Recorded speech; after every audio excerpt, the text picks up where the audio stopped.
Last time, Su Chen shook the fortress at his old university, rolling in with bunny girl Dwan Ya, flexing his endless stash of food. Dwan Ya even had her own glow-up, dropping a full barbecue feast. If you haven't seen part 1 yet, definitely check that out first.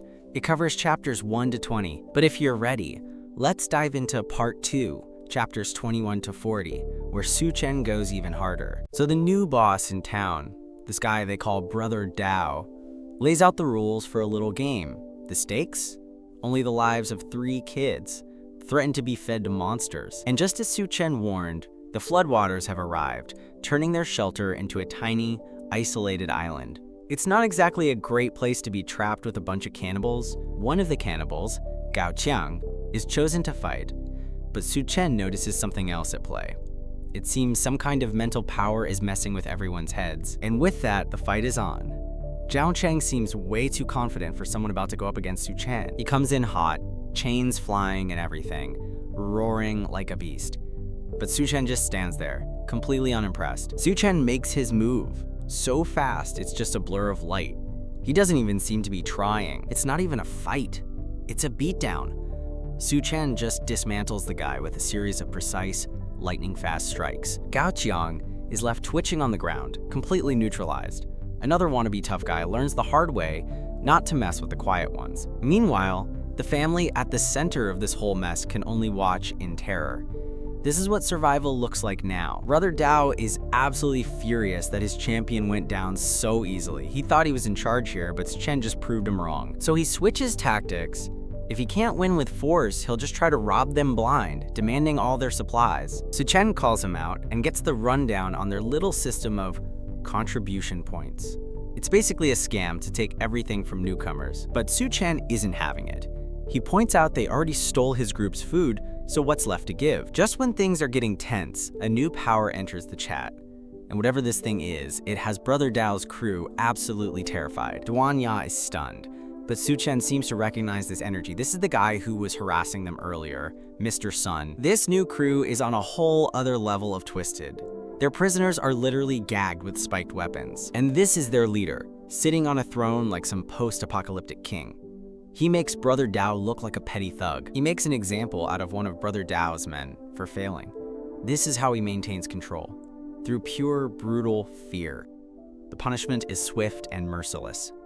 This new boss doesn't tolerate weakness or failure in his territory. But even with all this power, something's got him on edge. His eyes glow as he scans the crowd, looking for someone. And Su Chen decides he's seen enough. It's time to step in. He doesn't hesitate, striking down the torturer in a flash of blue light. The entire platform is stunned into silence. Even Dwan Ya, who knows how strong he is, can't believe he just did that. He just declared war on the most powerful crew here. But the boss isn't just angry, he's impressed. He offers Su Chen a job and makes it creepily clear he's got his eye on Dwan Ya. To make his point, he grabs another hostage. He's showing everyone exactly what happens to people who can't contribute to his little empire. Suddenly, Brother Dao and his crew aren't so tough anymore. They're on their knees, begging for a chance to prove their worth to the new top dog. The boss is furious, realizing Su Chen's power is a bigger problem than he thought. He blames his own men for letting things get this far. His crew is scrambling, but the boss is just losing it. He's used to being the scariest guy in the room, and Su Chen just changed that. In the chaos, Dwan Ya realizes her mental powers had no effect on the boss at all. This guy is way more dangerous than he looks. And as for Brother Dao, he and his crew finally understand. They're caught between a new, ruthless tyrant and Su Chen, and they have absolutely nowhere to run. The villain and his lackey instantly regret their life choices. That corpse-dissolving pill wasn't a joke, and now they're paying the price in the most painful way possible. The battlefield clears out for a very different reason. These tough guys are hit with a sudden, agonizing pain, and their only thought is finding a bathroom, like yesterday. And this is their leader, who is clearly having a bad day. He just watched his crew get taken out by a super laxative, and he is not impressed. While everyone else is distracted, Su Chen is in full analysis mode. He can't read any powers on this new leader, but there's a dangerous vibe he can't ignore. The leader makes an offer, thinking he's in control. Little does he know, Su Chen is just playing along until he can find the people he's actually here to save. Su Chen shuts him down, plain and simple. He's not interested in whatever this guy is selling. Not taking no for an answer, the leader decides it's time for a little power play. He's got his own throne and servants, trying to intimidate Su Chen into joining his crew. Dwan Ya apologizes, feeling like she's dragged Su Chen into trouble. But he's not even bothered, telling her to just stay close. Su Chen goes on the offensive, hitting the leader right where it hurts. He calls him out for being all talk, unable to even protect himself. Just as things are about to pop off, someone interrupts. It's Xiao Feng, a guy who was following Su Chen earlier, and he looks desperate. Su Chen is confused, but the guy Miao Pu Yuan quickly jogs his memory. Turns out they have a history from back in the old world, which is why he's tracked Su Chen down for help. This is what Miao Pu Yuan was running from.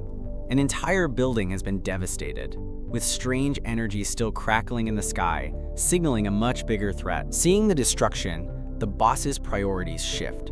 He sends his man, Lu Tao, on a mission to get that thing, and those glowing red eyes tell us it's something powerful. And he seems way too happy about all this destruction.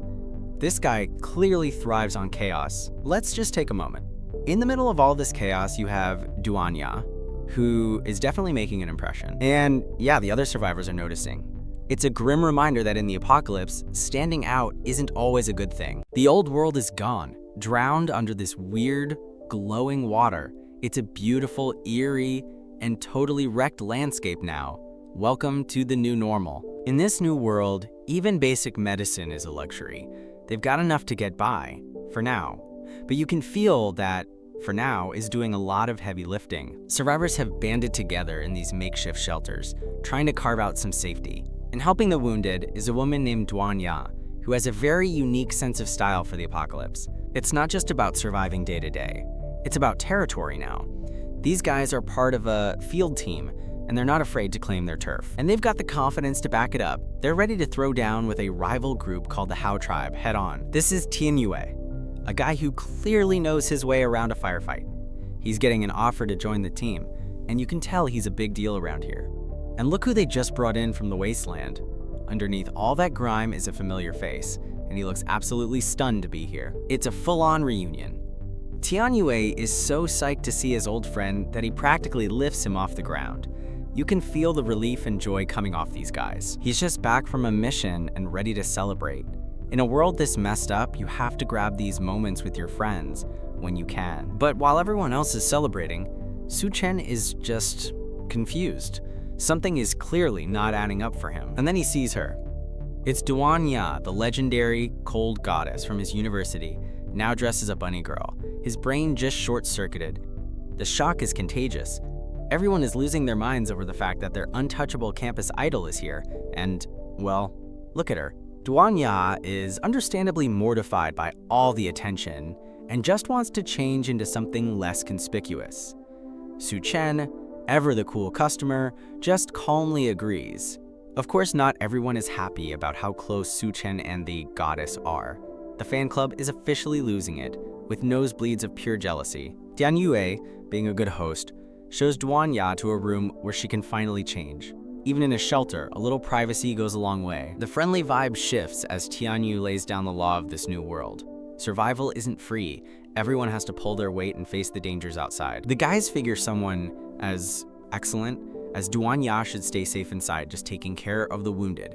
Oh, they have absolutely no idea who they're dealing with. But there's a catch. Dwan Ya has one more serious warning to deliver. Su Chen is all ears. In this world, you learn to take warnings very seriously. And here's the problem. A hot-headed guy who's tired of someone getting all the attention. He's making it clear he's not a fan. Meanwhile, Dwan Ya has changed. And she's armed, holding a knife with a calm, deliberate grip. A new face shows up, and she's not here to make friends. She gets right in someone's personal space with a blade to their throat. Turns out, she's a messenger, and she's here for Dwan Ya. The boss has specifically requested her presence, and it's not an invitation you can refuse. But Dwan Ya is not having it. She powers up, eyes glowing red, and makes it crystal clear she's not going anywhere. The messenger seems surprised, maybe even impressed by this defiance. You can see the gears turning as she sizes up this new, powered-up Dwan Ya. The two face off, but it seems Dwan Ya has the upper hand. She somehow neutralized the aggressive messenger, leaving her dazed and surrounded by a strange energy. Dwan Ya puts a stop to the confrontation. With Su Chen around, she knows they don't need to play by this. bosses rules. The messenger is clearly paying the price for trying to force the issue. She's caught in some kind of energy backlash, and it does not look pleasant. But then, a shocking twist. The messenger forced herself awake from Dwan Ya's control by stabbing her own hand. That's a level of hardcore that even Dwan Ya has to respect. Meanwhile, Dwan Ya is in a brutal fight for her life. She's unleashing some kind of new, aggressive power, but her opponent is just as fierce. She tries to pull a fast one, but the guy she's up against isn't falling for it. He gets right in her face, and you can feel the tension spike. Turns out, this creep Mr. Sun was trying to offer her up as a gift to his boss. Dwan Ya's refusal to play along has put her in some serious danger. And right on cue, a figure appears in the doorway, practically glowing with power. You just know the entire dynamic of the room is about to flip. Suddenly, Dwan Ya herself explodes with power, moving faster than anyone can track. This isn't the same woman from a second ago. She's been completely transformed. Everyone is completely floored by her new abilities. But Su Chen? He looks like this is exactly what he's been waiting for. With the thugs distracted, Su Chen finally makes his move. He doesn't even lift a finger, just unleashes a wave of pure energy that sends everyone flying. After that massive burst of power, Dwan Ya is back on the ground, totally confused. It seems like she has no idea how she just did all that. The other survivors are just staring, trying to process what they just witnessed. They're looking at Su Chen like he's some kind of god, or maybe a demon. But Su Chen isn't here to make friends or sign autographs. He just took down the entire crew, and now he wants answers. She's got something to prove to her master, and she's not taking no for an answer. Okay, full view. She's got the scars, the piercings, and the confidence to back up that intense gaze. This is clearly not someone you want to mess with. And just like that, she makes her grand entrance. The guys are absolutely losing their minds, and honestly, can you blame them? But the reunion is cut short by a classic move. The smoke bomb. Someone's trying to make a quick exit. Yep, she's making a run for it. The chase is officially on. She pushes herself to the limit, trying to get away. But something seems to be stopping her dead in her tracks. And then, complete shock. Whatever just happened, she definitely did not see it coming. It turns out her escape was stopped by our protagonist, Su Chen. He's got her cornered, and she's desperately trying to bargain her way out of this by mentioning some rats. His response? A cold, hard, so what? He is clearly not interested in making any deals. To punctuate his point, he casually throws an entire building into the water. Just another Tuesday for him, apparently. Meanwhile, other survivors are in a panic. A girl named Xiao Mei and her brothers have been taken by some mysterious guards. The mention of rats gets Su Chen's attention. Suddenly, he's interested, connecting it to the woman he just captured. So the crew heads out, led by a girl with a bunny tail. One of the guys warns Su Chen to behave, but we all know that's probably not going to happen. They arrive at some kind of fighting arena. It's a classic bad guy setup. A big monster, his cronies, and a lone figure standing against them. The villain of the hour makes his grand entrance, and he's already got hostages. He's turning their survival into some kind of sick game. But a little girl, who must be Xiao Mei, bravely stands up to him. Armed with just a stick, she's not backing down. The villain is just amused by her defiance, calling her a rat. He clearly thinks this is all just a big joke. But then, a sound. Something clicks into place, and a giant, monstrous rat appears right behind her. Suddenly, the rat nickname feels a lot more literal and a lot more terrifying. A new masked figure appears on the scene, just in time to witness the horror unfolding. Before they can even react, another monster, this time a giant wolf, launches a vicious attack. The masked stranger takes the hit, getting their arm chomped by the wolf beast.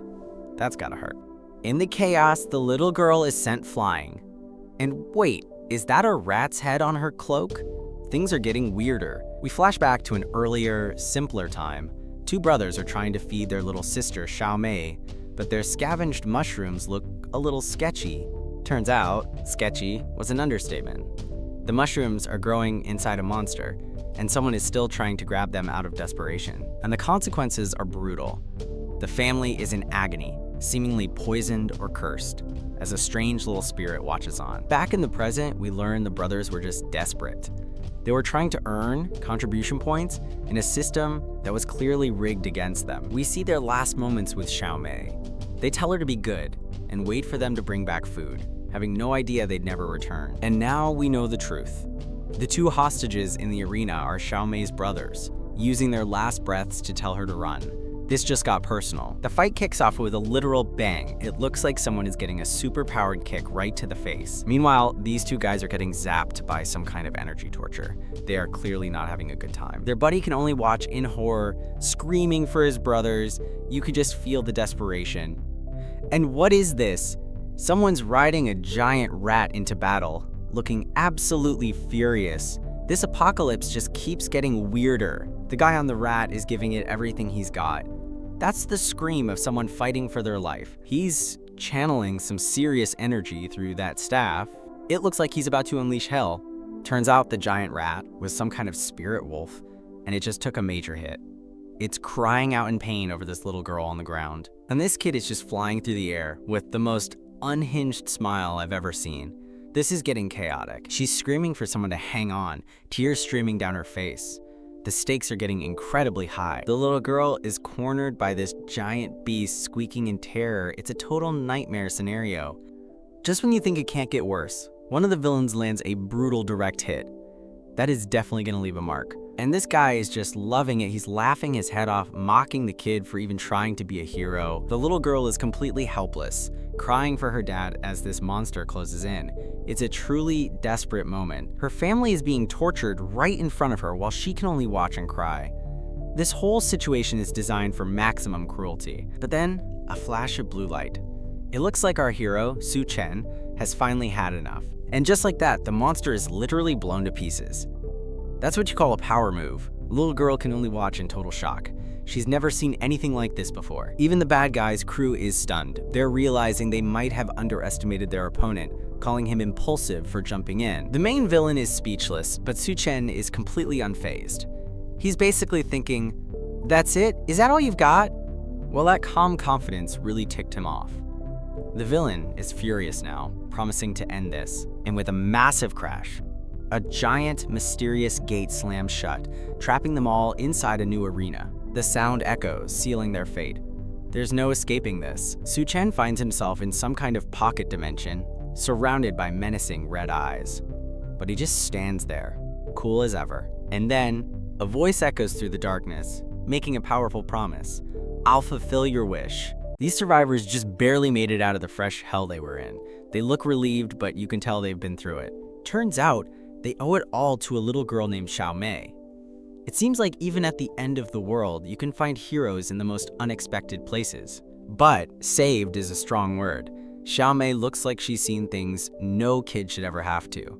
And whatever she went through, it's clearly not over yet. Yeah, definitely not over. She's standing in this weird, milky substance that started pooling around her feet. This can't be good. And surprise, surprise, it's all part of some creepy experiment. The people in charge are watching from their ivory tower, talking about their special research material.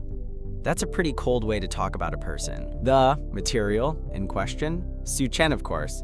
They have 6 of their latest and greatest lab-grown monsters on him. But if they think that's gonna faze him, they really haven't been paying attention. Okay, maybe one of them is a little worried. She knows that if Su Chen dies here, their whole project is probably toast. But the boss? He could not care less. To him, Su Chen is just another rat in the maze. Unfortunately for him, this rat is about to burn the whole thing down. And just like that, Su Chen cleans house, leaving everyone speechless. His old friends can't believe what they're seeing. This is definitely not the guy they remember from before the world ended.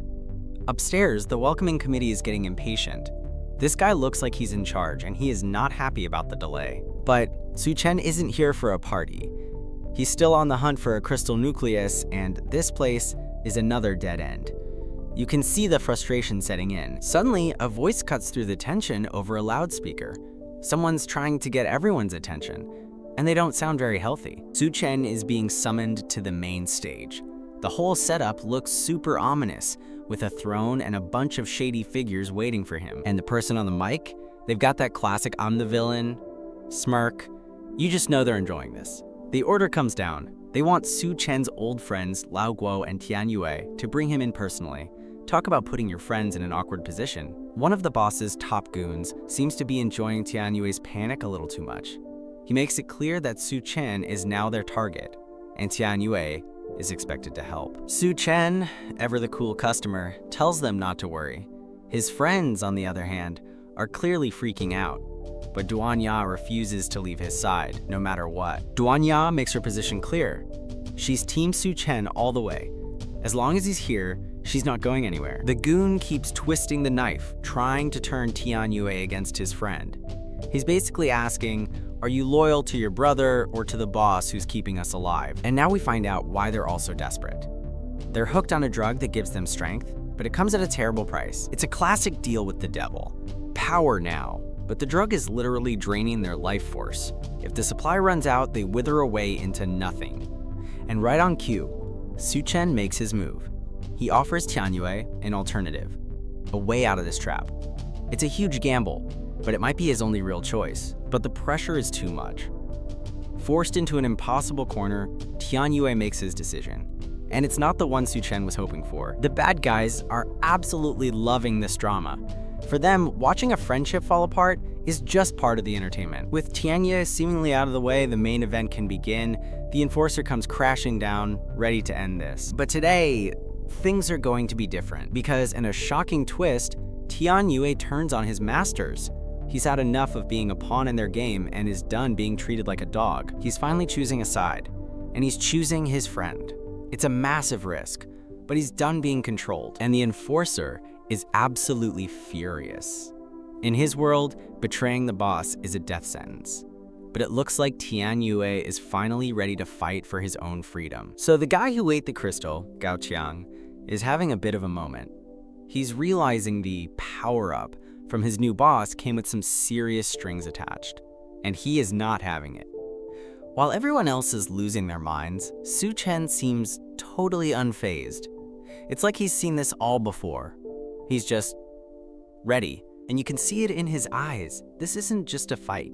He's about to show everyone what real power looks like. Gao Qiang screams that he's ready to die, fighting. In that instant, it's like he's echoing the same desperate energy Su Chen felt in his past life. He recognizes the pattern immediately. A betrayal, a fight for survival. It's all happening again. The big guy comes in swinging, all brute force and rage. But he's met with pure, concentrated power, a flash of golden light that completely turns the tables. Turns out, this was all a setup. The boss's real enforcer reveals that Gao Qiang was given a weaker drug on purpose, because they knew he'd turn on them. And just like that, the fight is over before it began. Gao Qiang's rebellion is cut short, as he gets absolutely rocked by the boss's true champion. This new challenger is a whole different level of unhinged. He's not just fighting, he's enjoying every single second of the beatdown. He's completely high on his own power, mocking his opponent's strength.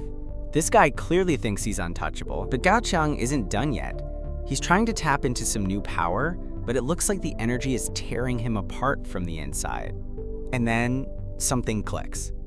A surge of energy, a moment of pure focus.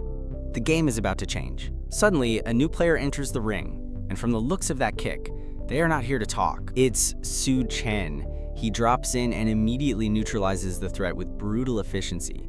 The big guy never even saw it coming. Gao Qiang can only watch in disbelief. The power he was fighting so hard for, Su Chen wields it like it's nothing. And he's not the only one. Everyone who thought they knew what was going on is having their world completely shattered by what they just saw. Meanwhile, watching from afar, the boss. He's calm, calculating, and you just know he's already planning his next move against Su Chen. Meanwhile, his old enemy from a past life, Wang Haoyu, is having a much, much worse day.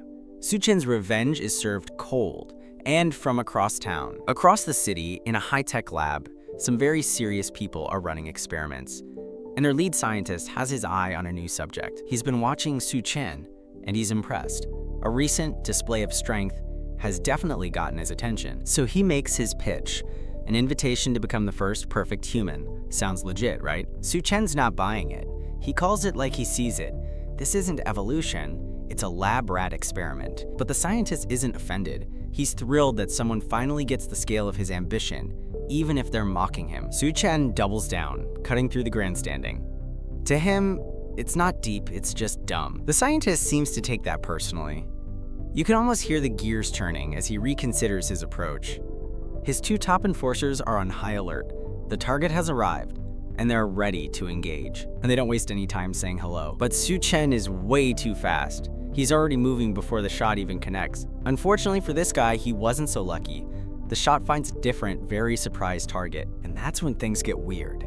The guy who got hit isn't a guy anymore. The other survivors can only watch in horror as he transforms.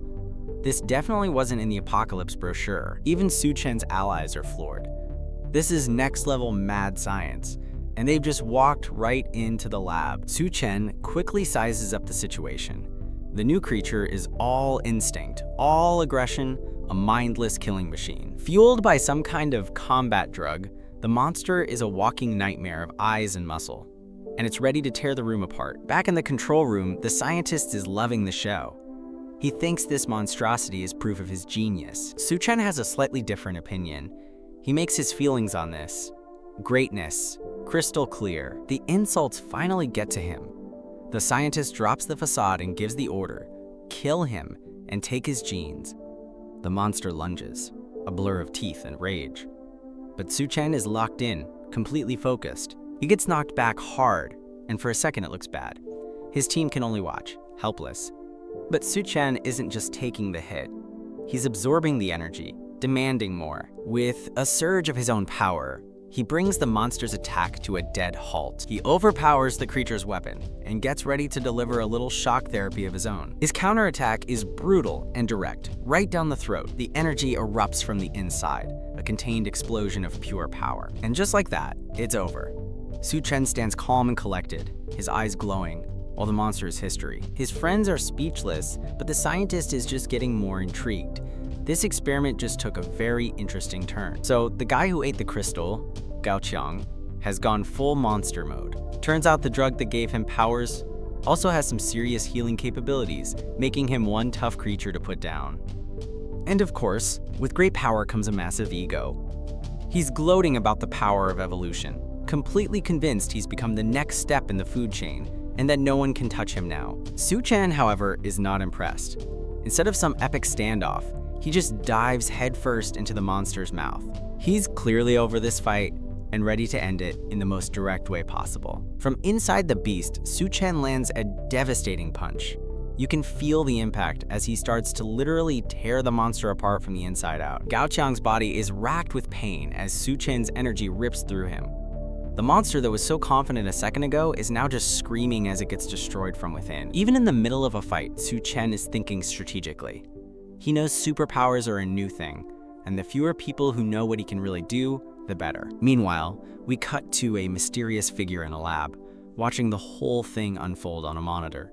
He's clearly shocked by what he's seeing, realizing he's not the only one with an eye on the city's superpowered events. The monster is completely losing control of its own body.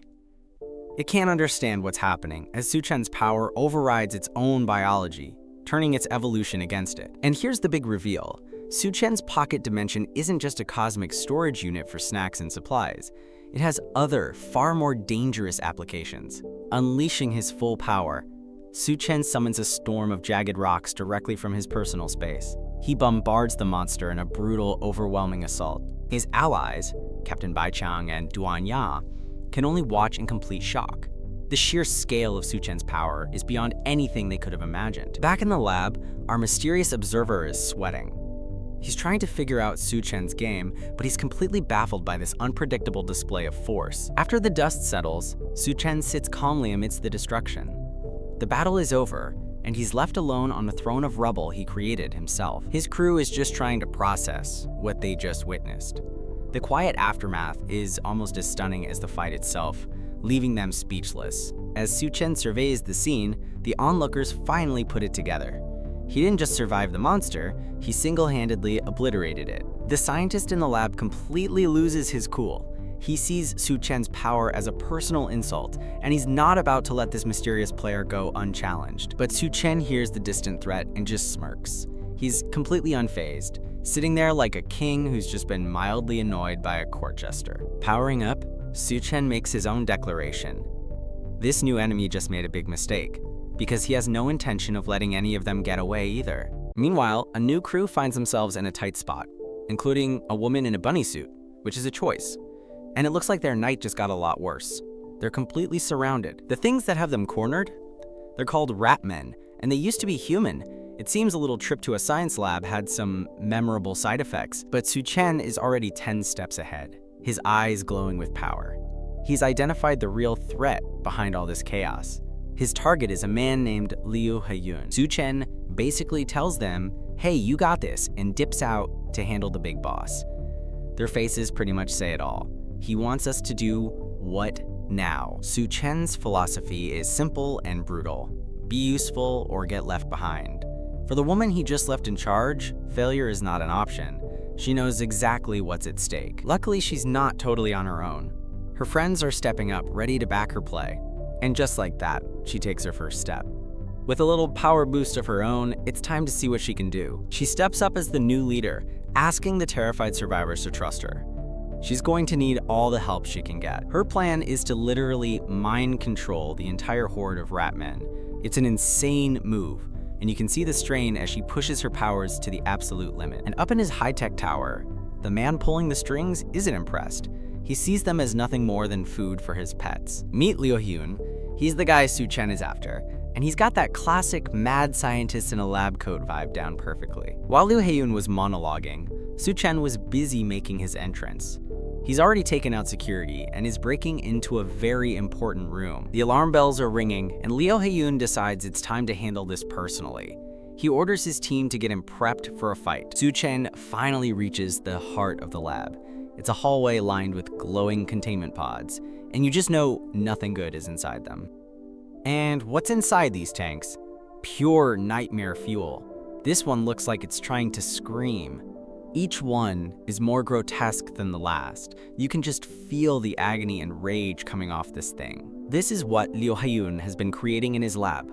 Twisted, monstrous creatures trapped in a state of constant suffering. But then Su Chen sees something that stops him cold. In one of the tanks isn't a monster, but a woman he knows, floating and unconscious. Her name is Yun. Suddenly, he's hit with a memory of her from before the world fell apart. A different time, a different place. It's definitely her. The mission to kill Liu Heiyun can wait. Right now, there's only one thing on his mind, getting her out of there. And with a massive crash, he shatters the glass of the containment pod. He pulls her from the wreckage, water and wires everywhere.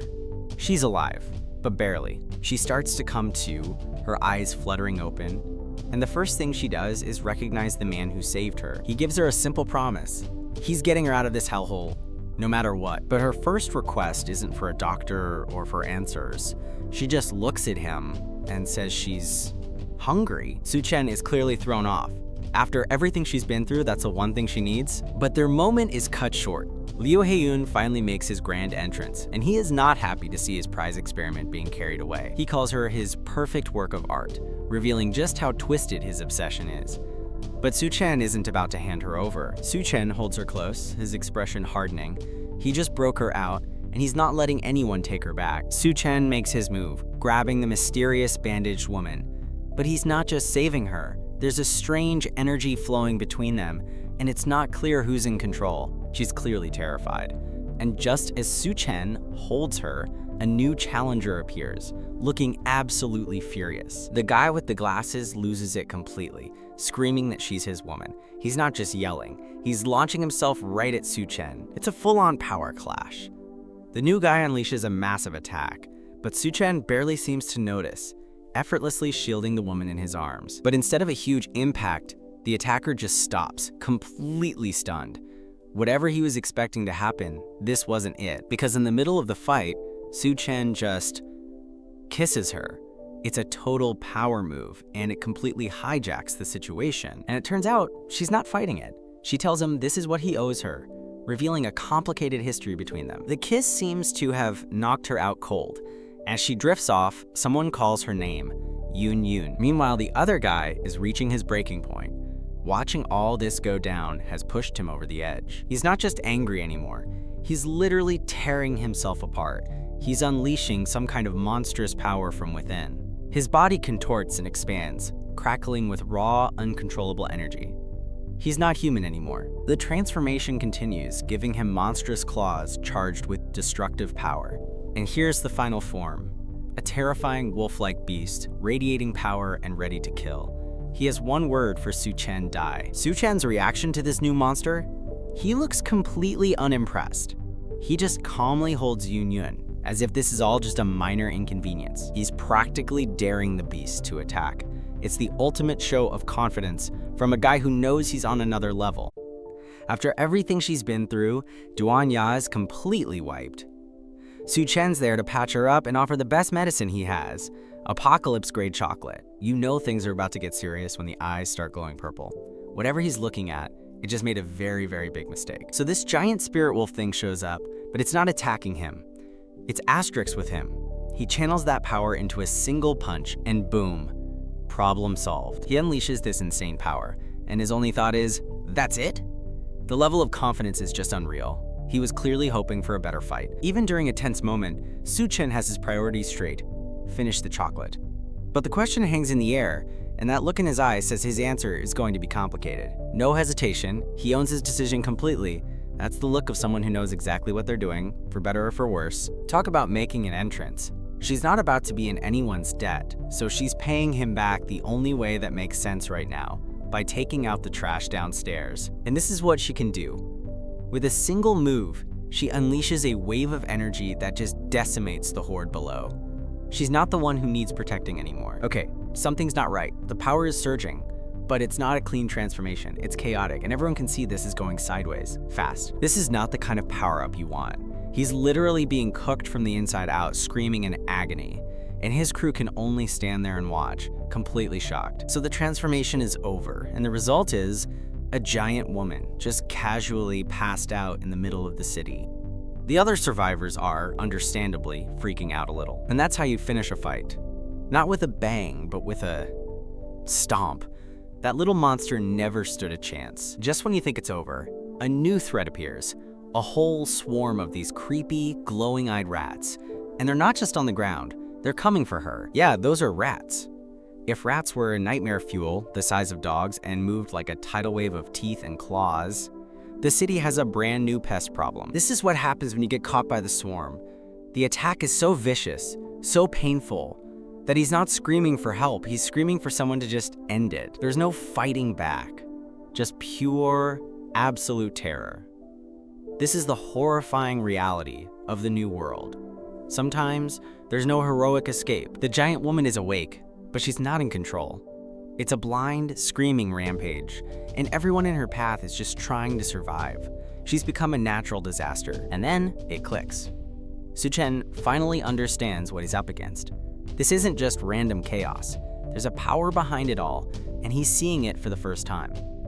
While everyone else sees a terrifying swarm, Su Chen sees something different. He's not afraid. He's focused. It's like he's watching his own private army get into position. The rats aren't attacking him. They're obeying him.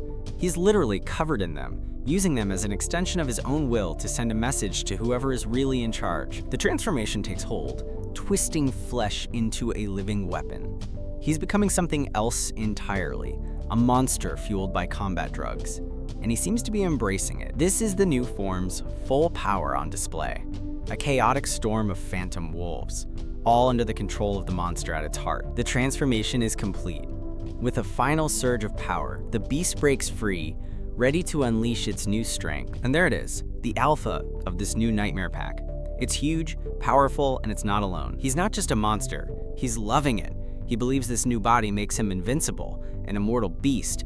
That kind of confidence can be very dangerous. Just as the final attack is about to land, the entire horde just freezes. Something, or someone, has stopped them in their tracks. But what could possibly have that kind of power? And there's our answer. Standing above the chaos, completely in control, it's Su Chen, and he's just made his grand entrance. The beast finally looks up, realizing the real threat wasn't on the ground. Su Chen isn't waiting for an invitation. The fight is on. Everyone on the ground can only stare in disbelief. They were about to be wiped out, and now their savior has appeared out of nowhere. The game has officially changed. In the ruins of the city, a new king has risen. An army of mutated rats kneels before their master, a terrifying beast who rules this wasteland. But not everyone is ready to bow down. A mysterious girl, wrapped in bandages, unleashes a storm of fury against the encroaching monsters. She stands her ground, not just against the beast, but seemingly in defense of the very creatures that swarm behind her. It looks like she's trying to protect them, which is a choice. The Rat King is not impressed. He makes it very clear that challenging him is a fatal mistake. Suddenly, it's an all-out war. The girl and her allies are swarmed, fighting for their lives against an endless tide of rats. And just like that, the fight turns against them. The sheer numbers are too much, and they're completely overwhelmed. The Rat King gloats, savoring his victory. With his unstoppable army, he's about to declare his grand plan for this new world, but he celebrates a little too soon.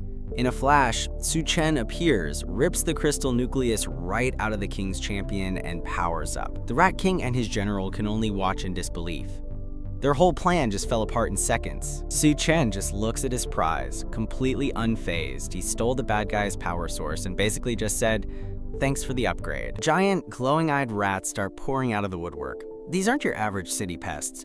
They're coming from another dimension or something. The city's survivors are completely overwhelmed. This poor guy is cornered by these wolf-like creatures, and it is not looking good for him at all. Turns out the rat problem is even worse than it looks.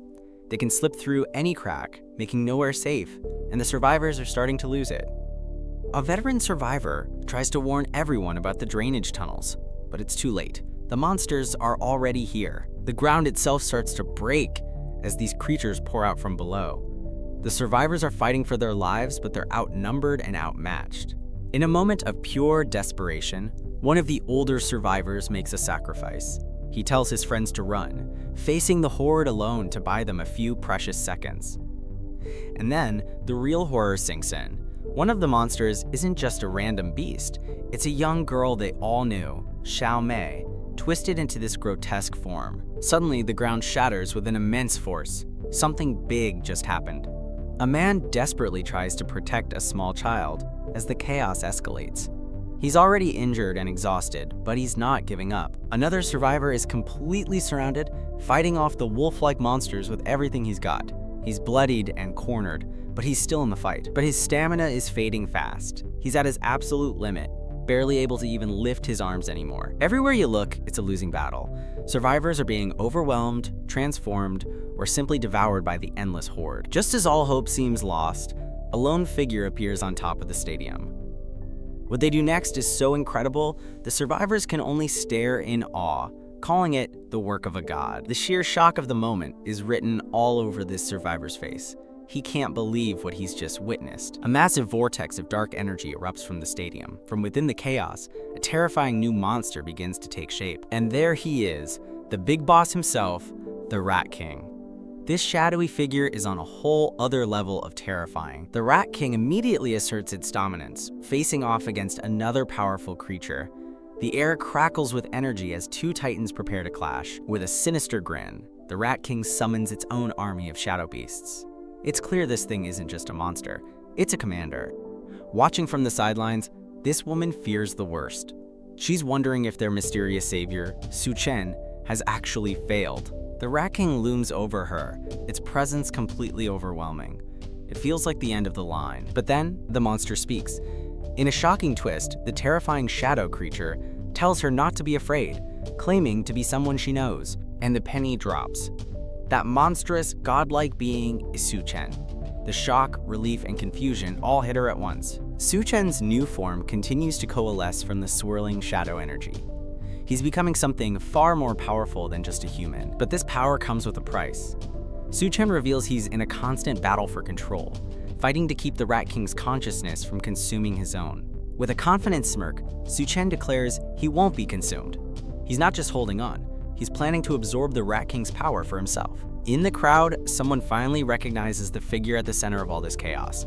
It's his old friend, Su Chen, and he can't believe his eyes. This is Dwan Ya, one of Su Chen's old friends, and a leader in his own right, and it looks like he's got some powers of his own, complete with an entourage of spirit wolves. Dwan Ya unleashes his own impressive abilities, commanding his beasts to attack. The other survivors are stunned to see another person with such incredible power, but Su Chen isn't impressed. With just a look from his glowing red eyes, he effortlessly blasts Dwan Ya's creatures away, putting his friend firmly back in his place. So Su Chen is completely surrounded by these shadowy wolf things. But while they're ready to rip him apart, he's just standing there, looking totally unfazed. The whole area is swarming with monsters, just an overwhelming tide of them. And leading the charge are these giant nightmare fuel rats trying to break through. Suddenly, it's an all-out blitz. A squealing, screeching swarm of these glowing-eyed rats comes pouring in from everywhere. The battlefield is pure chaos, with monsters getting shredded by a massive industrial fan. Someone is right in the middle of it all, trying to hold their ground against the storm. The other survivors can only watch in complete terror. They're seeing something that just doesn't make any sense. This guy is completely losing it. All Su Chen did was say, "Get lost," and the entire monster horde just vanished, and just like that, the fight is over. After all that chaos, the survivors are left standing in the quiet, wondering if they actually made it out alive. Su Chen reveals his secret. He didn't need to be the Rat King. The leftover energy from the crystal core was enough to scare them all off. But just as they think they're safe, Gao Chang suddenly collapses in agony. It's like something is tearing him apart from the inside. His friend rushes to help, but it's clear something is seriously wrong. The guy who was their champion just moments ago is now coughing up blood. Then comes the awful truth.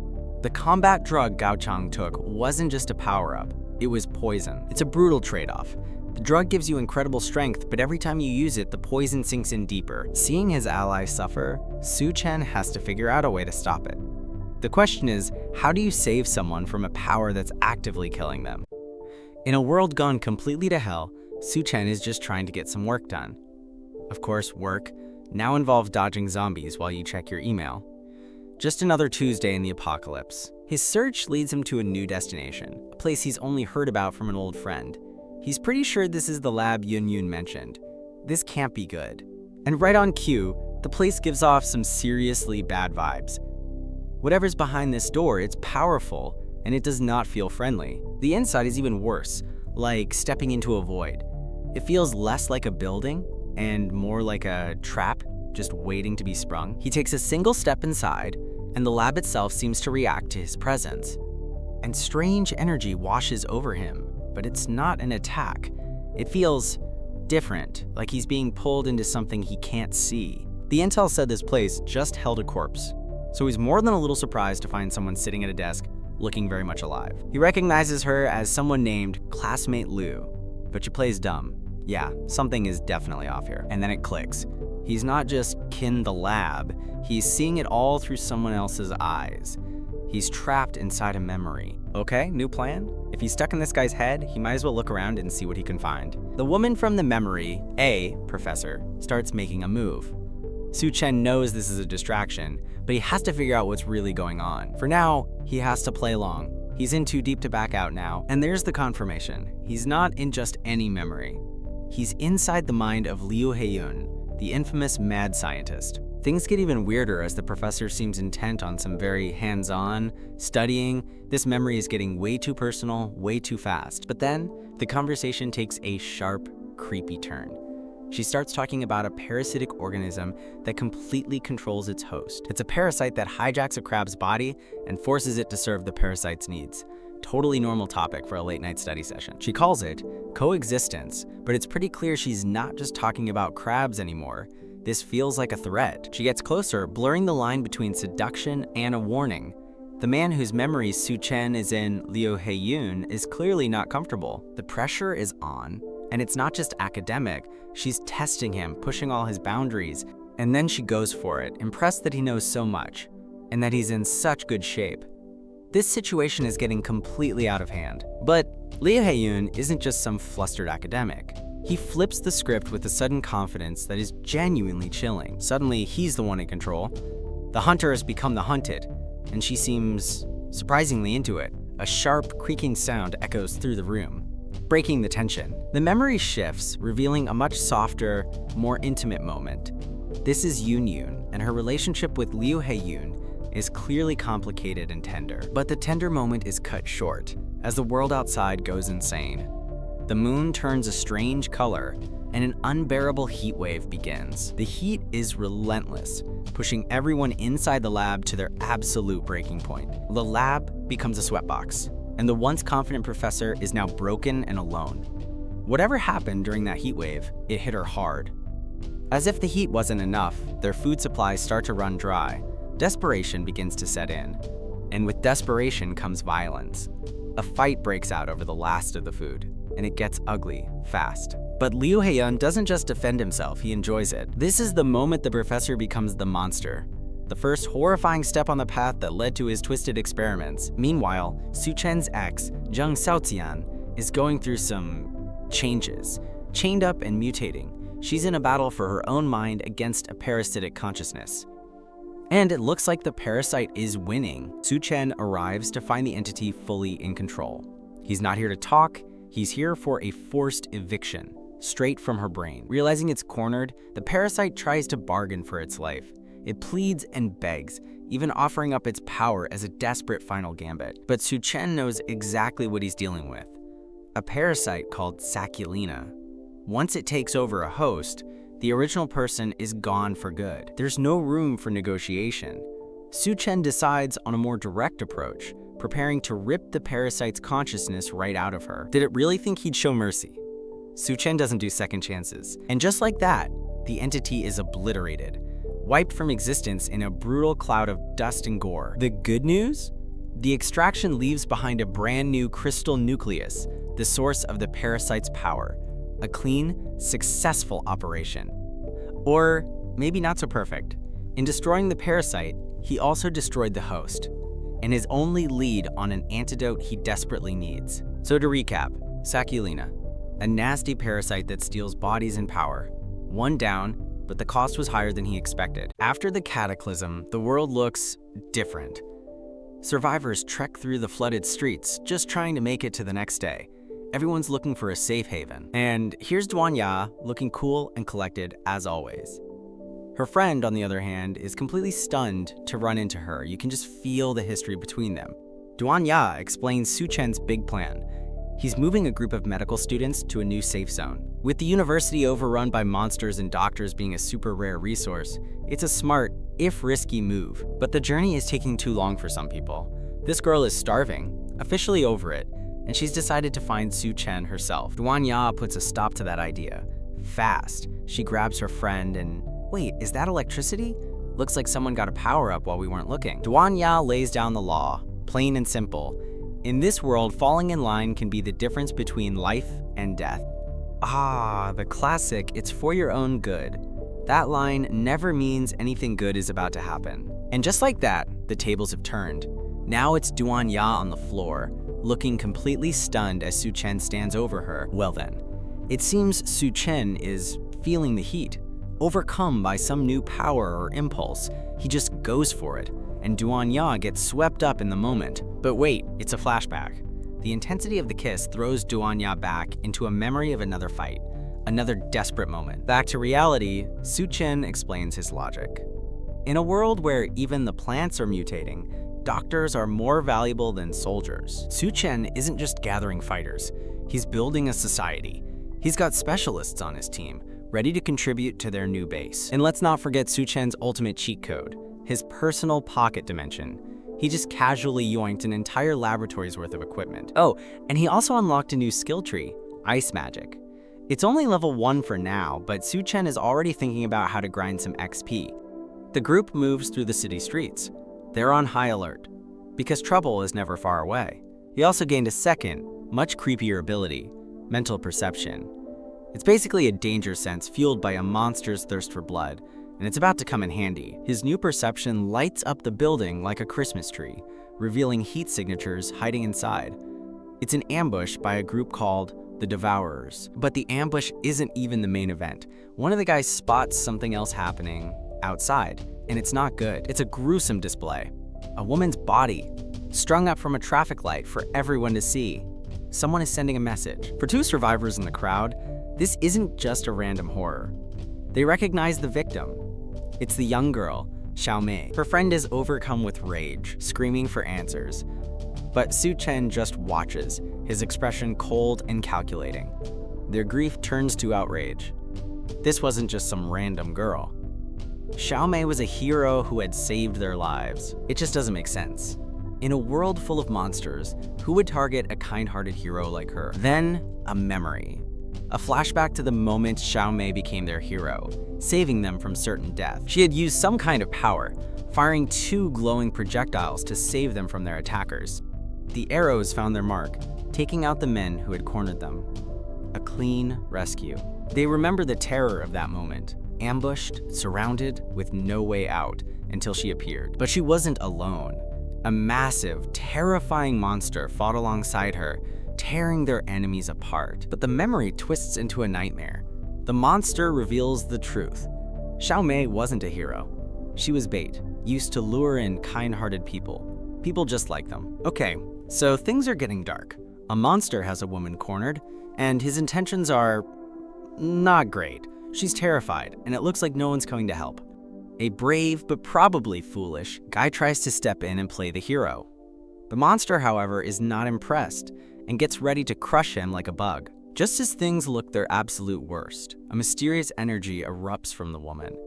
This is definitely not part of the monster's plan. Something just changed the game, and that scream doesn't go unnoticed. Up above, Su Chen and his team hear everything, and from the look on his face, he's about to get involved. Dwan Ya seems to recognize that strange energy and asks the question we're all thinking. Su Chen just smirks, confirming her suspicions without missing a beat. After that crazy light show, one of the survivors dares to ask the obvious question. Are we safe now? It's a nice thought, but this is an apocalypse, my friend. And Su Chen is quick to shut that hope down with a simple answer. Safe isn't really in his vocabulary right now, because as it turns out, the party is just getting started downstairs. The building is now completely surrounded by more of those creatures. The reality of the situation finally hits the other survivors. Yeah, that's the face you make when you realize you're totally trapped. But while everyone else is panicking, Su Chen sees an opportunity. With his eyes glowing purple, he decides this is the perfect time to test out a new ability. His plan is simple and a little bit savage. He's gonna show these monsters exactly what it feels like to be the one who's surrounded, and his new ability is not what you'd expect. He unleashes some kind of illusion, and suddenly one of the monsters is completely captivated, thinking he's died and gone to heaven. Of course, peace and quiet doesn't last long in the apocalypse. The city is crawling with these mutated freaks, and they are always hungry. Luckily for Su Chen, he's more than a match for them. He cuts through the horde like it's nothing, basically a one-man army against the end of the world. And these aren't just your typical mindless monsters. They're smart enough to get seriously pissed off when their dinner gets away. The monsters aren't giving up that easily, and they're dead set on tracking him down. But they've picked a fight with the wrong guy. Su Chen isn't running. He's just getting started. Seriously, look at this guy, hands in his pockets, facing down 2 giant monsters like it's just another Tuesday. He's not just surviving the apocalypse, he's styling on it. And when he finally decides to get serious, it's a whole different story. The monsters who were just hunting him are now the ones getting completely overwhelmed. After dealing with the small fry, Su Chen heads for his next objective, one of the last remaining survivor shelters. But in this world, safe is a very relative term. Inside, he finds some familiar faces, including his manipulative ex, Jiang Shaoqin, and her loyal friend, Dwan Ya. They've made it to the shelter, but they don't exactly look relieved to be here. That's because the guy in charge is a real piece of work. Meet the self-appointed gatekeeper, and he is not a fan of new arrivals. He makes it crystal clear that this safe zone has a strict no trash policy, and guess who he thinks is trash? But Dwan Ya isn't about to take that. She calls him out immediately, asking what gives him the right to turn people away. And she's not just talking tough. She's got the power to back it up, and she's not afraid to use it. The gatekeeper is caught completely off guard. He clearly wasn't expecting a new refugee to have this kind of juice, so like a classic bully, he decides to go after the person he thinks is the weakest link. He totally dismisses Jiang Shaoqian and goes in for the kill, but someone else steps in at the last second. Even after everything, Su Chen isn't about to let his ex get axed right in front of him. Turns out, Su Chen has an old friend on the inside, Dwan Ya. He tries to reason with the hot-headed Captain Sun, telling him the newcomers are just looking for a safe place. Captain Sun isn't buying it. He's convinced they're just more mouths to feed. Or worse, spies from another faction. Then Dwan Ya drops a bombshell. Su Chen's group includes dozens of doctors. Suddenly, the whole dynamic shifts. Dwan Ya doubles down, putting his own reputation on the line for his old friend.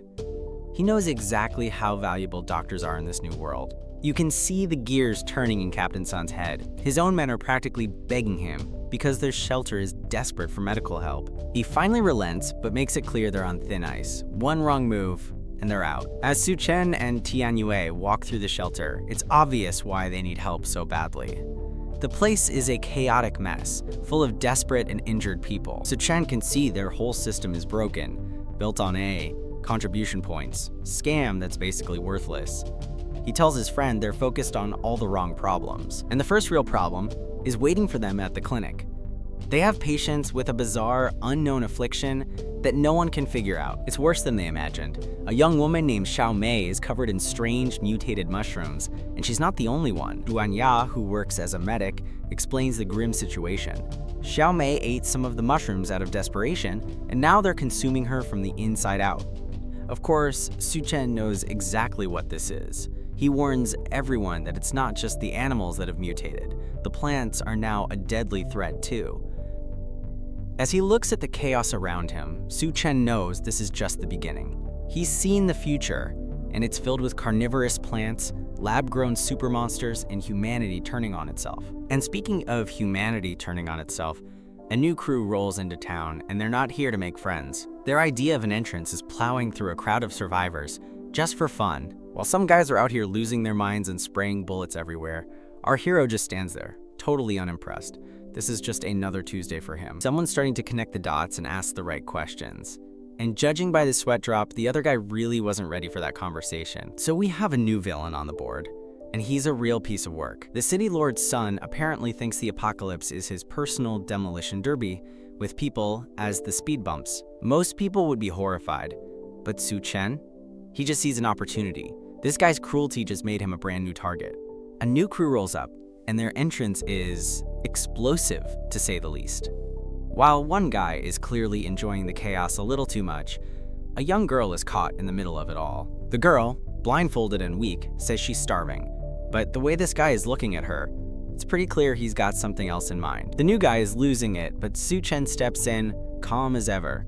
He's not about to let someone else's panic ruin his plans. Okay, so this guy is just itching for a fight.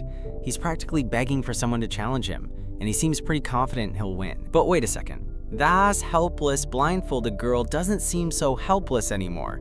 That little smirk says she's got a trick up her sleeve, and just like that, she makes her move. A flash of blue energy, and the game is on. She lands on their truck with enough force to crackle with power. This is definitely not the weak, starving girl they thought she was. Turns out, her trick is a big one, literally. She goes full-on giant mode, and suddenly, the guy who was so ready for a fight looks pretty small. She's got this creepy smile. This is not looking good for him. And just like that, he gets absolutely launched. The guy is sent flying, screaming his head off in pure terror. The attack leaves the bandaged woman completely floored. She's face down, not moving, after taking a massive hit. But wait, she's not done yet. She's screaming as this wild purple energy just erupts from her body, and it looks incredibly painful. Her own teammates are completely stunned. The guy with the eye patch has no idea what he just saw, asking what the hell just happened, and they're not the only ones. The whole crew is looking on in total shock, completely blindsided by this turn of events. The chaos shifts to this other guy, who suddenly starts screaming about his leg. Blue energy is crackling all around him, and he is in absolute agony. The bandaged woman mocks the guy on the ground, calling him useless, even with a second chance. But then her expression immediately shifts to concern as she looks toward the young master. The guy is still freaking out, but now he's pointing at something off screen. He's completely terrified of whatever, or whoever, he's seeing. And here's why he's so scared. A woman with pink hair and glowing red eyes activates her ability, mind control. Her power instantly takes hold.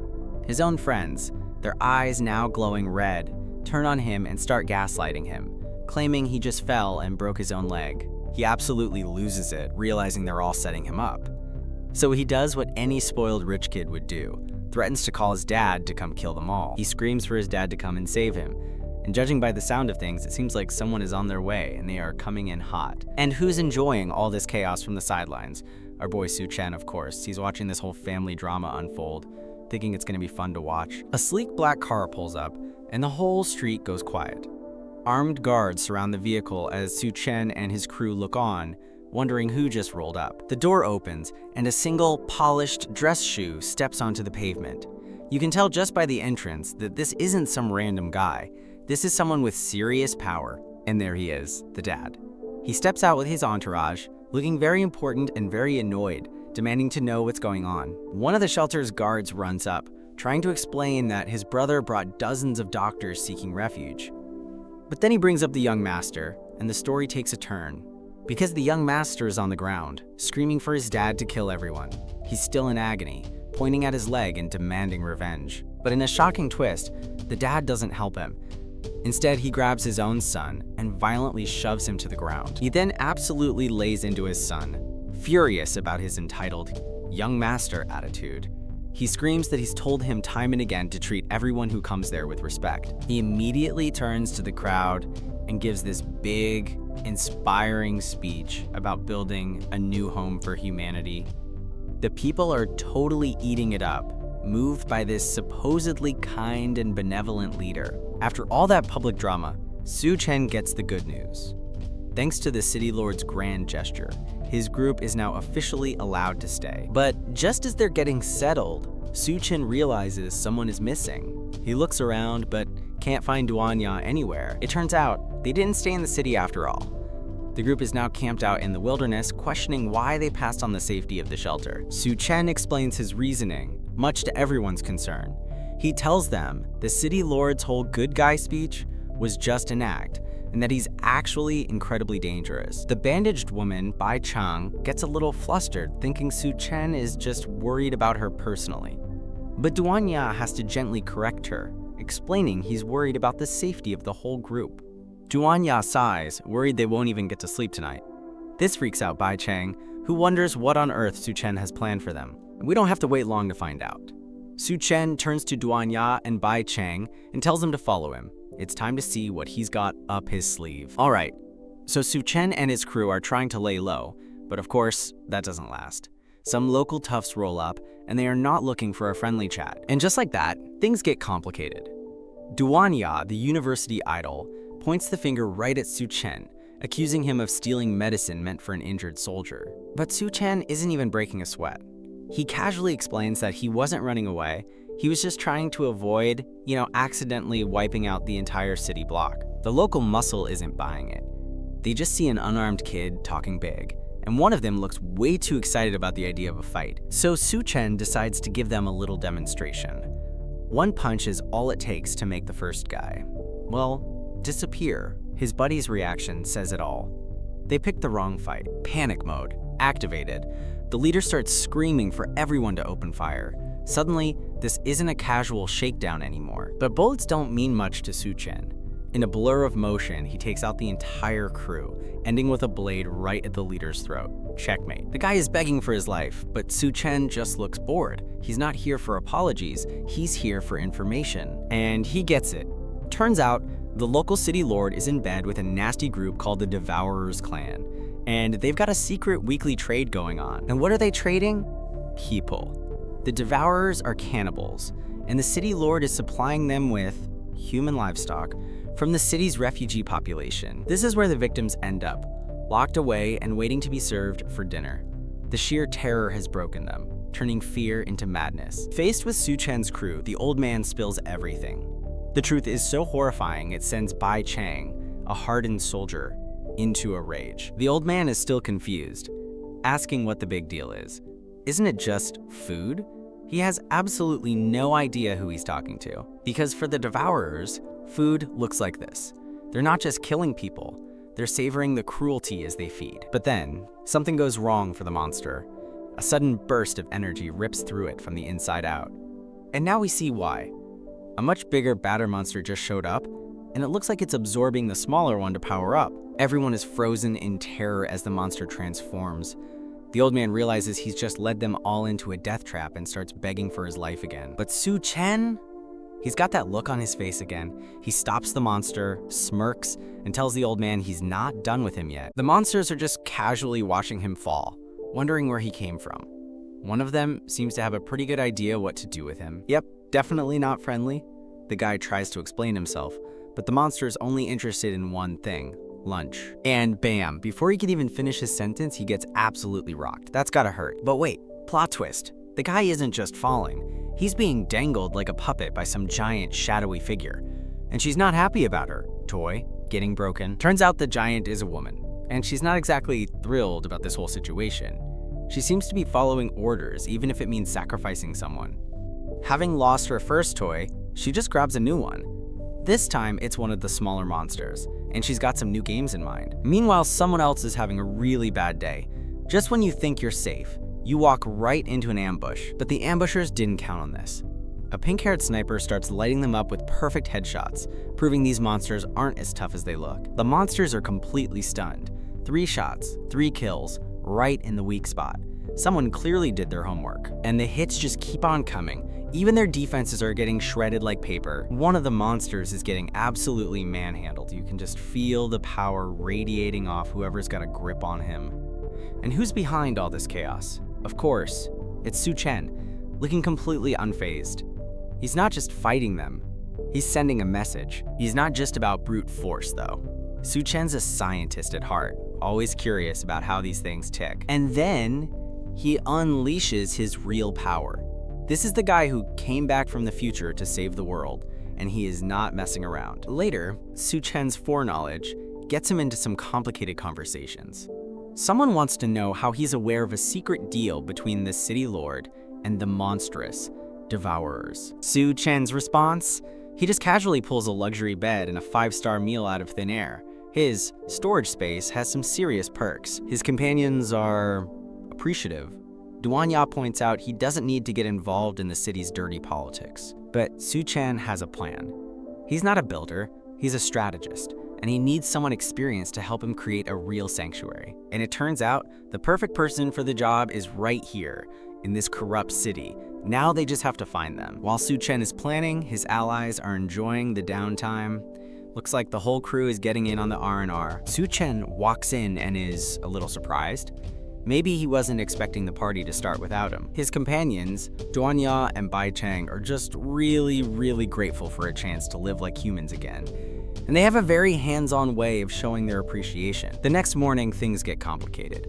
The city lord finds the guy Su Chen beat up and jumps to the wrong conclusion, thinking his deal with the Devourers has gone south. He rushes over to the Devourers, turf, only to find his man strung up and in agony. This is clearly not a negotiation anymore. This is the Devourers' headquarters, a rundown supermarket. Not exactly a 5-star resort. This city lord is informed that his payment of 3 warriors wasn't nearly enough. The Devourers are not happy. The Devourer chieftain lays down the law. From now on, the price for his protection is doubled, or the deal is off entirely. The city lord's crew can't believe it. But lurking in the shadows, Su Chen is taking it all in, waiting for his moment. And that moment is now. Su Chen steps out of the shadows, confirming he's here to investigate the city's dirty little secret. So Su Chen finds himself completely surrounded by some seriously ugly monsters. But instead of panicking, he just stands there, hands in his pockets, looking almost bored. This is not his first rodeo. The boss monster finally shows up, and he is not happy. He's talking big about his turf and how Su Chen isn't leaving alive. This guy clearly has no idea who he's messing with. Meanwhile, back at the base, some guy in a suit is losing his mind. He's convinced Su Chen is doomed, and now he's got his sights set on anyone who came with him. But Su Chen isn't about to waste time on small talk. He's got bigger things to do, and a lot of monsters to get through first. Welcome to Hecheng, a city that's definitely seen better days. This is where our next big showdown is about to go down. Things immediately get messy. A panicked leader starts screaming about traitors in the base, and guess who he's pointing at? Some familiar faces. The accusation is wild. They've been kidnapping refugees and trading them to monsters for food. With the crowd riled up, the leader orders their execution on the spot. But just when it looks like it's all over, a new player enters the game. A man they call General Gao steps in to defend them, and suddenly, everyone's not so sure what to believe. The suit isn't backing down, though. He challenges the general, demanding proof that these people aren't the monsters he claims they are. And right on cue, a figure appears on the rooftop in a literal blaze of glory. Down below, everyone just stares, completely stunned. The guy in the suit recognizes him, and he is absolutely terrified. He thought this person was long gone. Even the stoic General Gao seems intrigued. He looks up and asks the million-dollar question. Is this kid Su Chen? Turns out, Su Chen didn't just show up. He brought a guest. He's holding the monster boss, who's now begging for his life and ready to spill all the secrets. And just like that, the accusers become the accused. The looks on their faces say it all. They are completely busted. Su Chen isn't about to let this moment go to waste. He holds the monster up for everyone to see and demands the truth, loud and clear. The monster sings like a canary, revealing City Lord Zong as the real traitor. The crowd's shock quickly turns to outrage. Zhang completely loses it, screaming that it's all a setup. But at this point, nobody's buying his act. Su Chen steps up, face to face with the man who tried to get his friends killed. The tension is so thick you could cut it with a knife. And then, the talking stops. Su Chen lands a brutal punch, sending a very clear message. With a crazed look in his eye, Zhang finally admits it all. He justifies his actions by saying that in the apocalypse, you do what you have to do to survive. Su Chen isn't having any of his twisted logic. He calls out Zong's hypocrisy right to his face. Another punch lands, this time with a verbal jab. Su Chen calls him what he really is, a coward hiding behind a flimsy excuse. Standing over the defeated city lord, Su Chen lays down his own philosophy.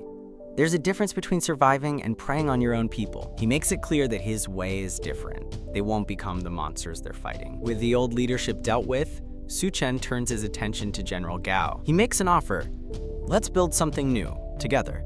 A real sanctuary for humanity, built on strength and principle, not fear. In his past life, Su Chen watched a so-called utopia crumble into dust. Now, looking at this new guarded shelter, he knows better than anyone that safety is just an illusion. And illusions always break. This guy Gao Yiwei is giving the big hero speech about building a new, better world. Some people are buying into the dream of starting over, but not everyone is convinced it's anything more than a fantasy. And of course, you've always got a heckler in the crowd. This guy thinks their plan is a joke, pointing out that they can't even guarantee food or safety. He's not wrong, but talk about a party pooper. It turns out the cynic has a son who's even more ruthless. His philosophy is simple: let the dreamers go, let them suffer, and just wait for them to come crawling back. Cold. The leadership of the old shelter is making it crystal clear. If you choose to leave and follow Gao Yue, the door is locked behind you for good. There's no coming back. While the old guard laughs at the people leaving, Su Chen is making his own moves. He's not just joining the new group, he's showing up with his own assets. And that asset happens to be a giant, tamed monster. A monster like that is terrifying, but it also gets people thinking. If Su Chen can tame a beast from the Devourer clan, maybe he's the key to solving their biggest problem: starvation. Someone's not happy about Su Chen's sudden appearance with a truck full of supplies, but Su Chen is completely unbothered, casually throwing up a peace sign while literally sitting on a guy he just took down. And then it clicks. The reason those supplies look so familiar is because they chown his supplies. Su Chen didn't just find them, he stole them right from under this guy's nose. Just when you think things can't get more complicated, a new player enters the game. She moves like lightning and hits like a truck, taking down guards before they even know what's happening. The attack is so sudden, so out of nowhere, that it leaves everyone asking the same question: who is this woman? The fight gets messy, fast. It looks like one of the attackers is down, and her powers are going haywire. Meanwhile, Su Chen's allies are holding their own position with a sniper rifle. But even in a tense standoff, some priorities, like Dwan Ya being hungry, are universal. This is the breaking point for General Gao. He's been used and betrayed one too many times, and he's not going to take it anymore. He's taking his people and leaving this city for good. And just like that, the new settlement has its first major backer. General Gao isn't just leaving, he's throwing his lot in with the rebellion. With his decision made, General Gao rallies his followers. He's promising them a future where they can live with dignity, not as pawns in someone else's game. The new faction is already splitting into specialized units. It looks like a friendly rivalry is brewing between the Kanghu and Baihu teams. The call goes out, it's time to move. The city lord learns a hard lesson about loyalty when the army he thought was his turns on him. He is absolutely losing it, screaming that they're supposed to be loyal to him. The report is in. Everyone who wanted to leave has gathered. This isn't just a handful of dissenters, it's a full-blown exodus, and the city lord's power base is crumbling. Cornered and furious, the city lord and his son give the only order they have left. They're gonna try and stop this rebellion with brute force. Big mistake. They just managed to graze Su Chen, and all they've done is make him angry. You can see it in his eyes. They are all courting death now. The firefight kicks off in spectacular fashion, but as they're quickly finding out, shooting at a guy like Su Chen is easier said than done. Su Chen moves in for the kill, but his opponent is no ordinary soldier. Those glowing red eyes mean he's up against another powered-up individual. In a flash, the fight is over before it even really began. Su Chen has the City Lord's son in his grip, proving that this was never going to be a fair fight. Checkmate. With his son's life on the line, the City Lord has no choice but to scream for his men to stand down. With the immediate threat neutralized, Su Chen gives his orders. He tells General Gao to get the refugees clear while he handles the cleanup. Now, it's just a waiting game. The City Lord can only watch as his power slips away, waiting to see what Su Chen's next move will be. Beaten and out of options, the City Lord tries to bargain for his son's life. But he's negotiating with Su Chen, who stands on the rooftop like a god, holding all the cards. Su Chen gets into position, setting up for the perfect shot. But this isn't just any sniper. His enhanced vision means he never misses his mark. He's not working alone. He gives the signal to his ally on the rooftop, letting her know the plan is in motion. Up above, Dwan Ya is ready with some serious hardware of her own. Yun, caught completely off guard, can only hang on for the ride. The first shot rings out, kicking off the ambush. The enemy sniper tries to counter, but he's way too slow. Su Chen's attack intercepts the bullet midair, completely shutting him down. The enemy leader is completely blindsided by the turn of events. He has no idea the real threat is standing right behind him, enjoying the show. Just when it seems like a deal is being struck, Su Chen makes his move. He's not here to negotiate, he's here to take what he wants. With a flash of purple light, Su Chen's power is unleashed. The man can only watch in horror as his son is literally ripped away from him. This is Su Chen at his most terrifying. He's not just powerful, he's completely ruthless, and he's just getting started. The attack is devastating, leaving the City Lord stunned and powerless. He can't comprehend how Su Chen knows his secrets and can counter his every move. Backed into a corner, the man makes a final, desperate play. He takes his own son hostage, ready to blow them both to bits. And just like that, it all goes up in flames. A massive explosion rocks the building, leaving nothing but questions. Amidst the chaos, a hand reaches out. Su Chen manages to pull his target to safety, but just barely. But taking out one enemy just reveals another. This new foe is bigger, angrier, and has his sights set squarely on Su Chen. Su Chen isn't surprised. He knew this fight was far from over. With his allies by his side, he's ready to face the monster head-on and end this for good. Alright, so Su Chen's latest good deed, pointing a new military crew towards a supermarket he says is packed with supplies. It looks quiet for now, but we all know how these things usually go. And here's the squad, looking ready for a fight. Their mission is simple: clear out the Devourer tribe inside and haul the supplies back to base.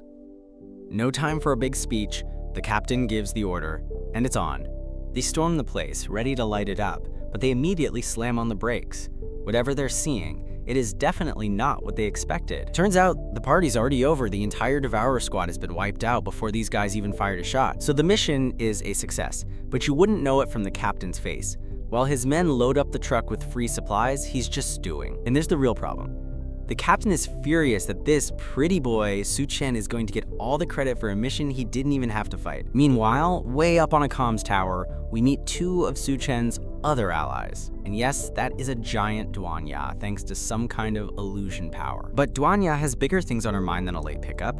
Su Chen gave them a job: take care of the refugees, who are literally starving to death. Speak of the devil, their ride is here.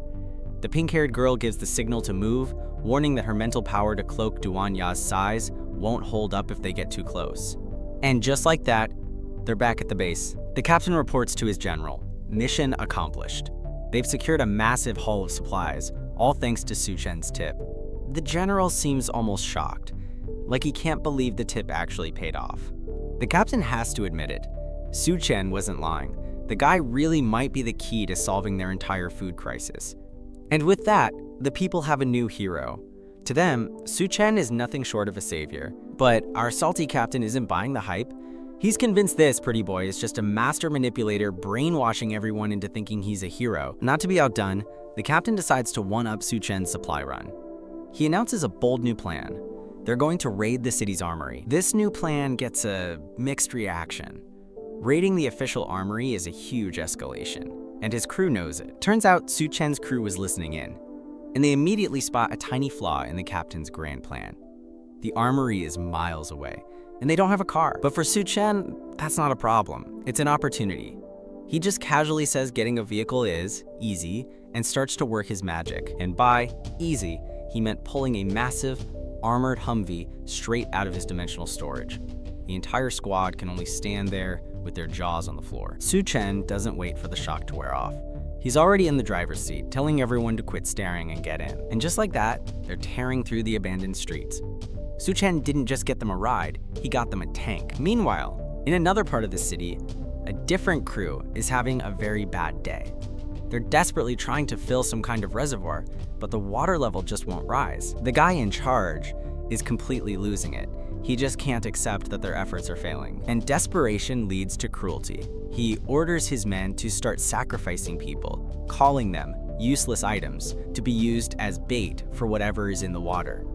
Of course, the people chosen as bait aren't going quietly, but their pleas are ignored.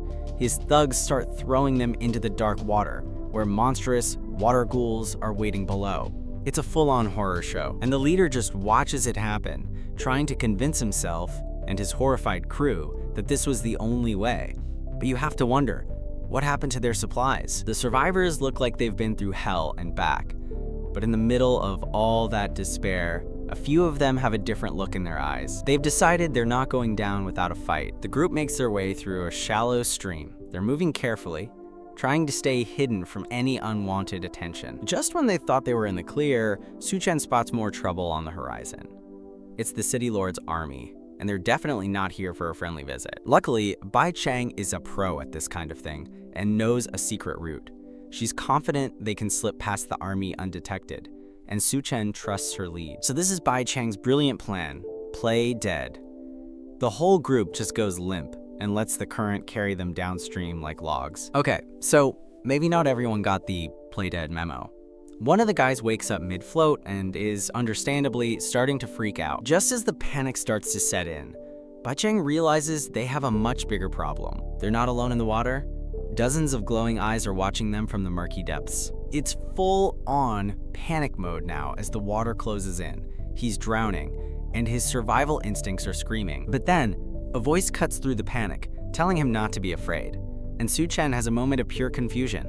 Since when can people talk underwater? In a move nobody saw coming, she leans in and kisses him. It's a desperate, life-saving measure to give him air. Talk about an intense first kiss. He's no longer drowning, but now there's a new problem. He's completely paralyzed, a sitting duck in the middle of who knows what. And of course, that's when the water ghouls decide to show up. A whole swarm of them materializes from the depths, and our heroes are right in their path. The ghouls waste no time, grabbing one of the crew and dragging him down into the abyss. It's a chaotic mess of claws and shadows pulling him under. After a blur of chaotic movement, Su Chen is suddenly dead to the world. Bai Chang manages to catch him, but she's completely baffled as to why he passed out. But here's the twist. The ghouls aren't attacking. Instead of tearing them to shreds, the entire horde is bowing in unison. What in the world are they worshipping? Meanwhile, Bai Chang is clearly at her limit. You can see the strain as she struggles to hold her breath, fighting to stay conscious in the deep. And just as she's about to black out, Su Chen wakes up, only it's not the same Su Chen. His eyes are blazing red, and Bai Chang is completely stunned. And then it all clicks into place. The ghouls' eyes are glowing red, a perfect match for Su Chen's. They're not just bowing, they're bowing ties to him. With an army of ghouls at his command, Su Chen is completely in control. He holds Bai Chang with a confident smirk, looking more like a king than a survivor. The tables have officially turned. Alright, so the sewer level just got a major upgrade. These things look like they crawled straight out of a nightmare, and they are definitely not here to talk. As the ghouls lunge forward, Su Chen is just there. He's completely unfazed, like he's just waiting for them to make the first move. While his friends make a break for the surface, Su Chen decides to play dentist with a water ghoul. He's literally holding its jaws open, buying them time. And just like that, he's on the offensive. Su Chen moves so fast, it's like the water isn't even there, taking out monsters left and right. With the immediate threat handled, Dwan Ya and Bai Cheng swim on, trying to keep up. They're clearly on a mission, and there's no time to waste. But the water itself is a weapon now.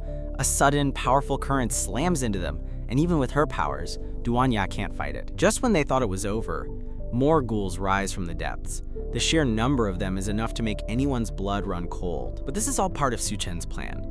He's not just fighting them, he's farming them. After all that, only one crystal core drops.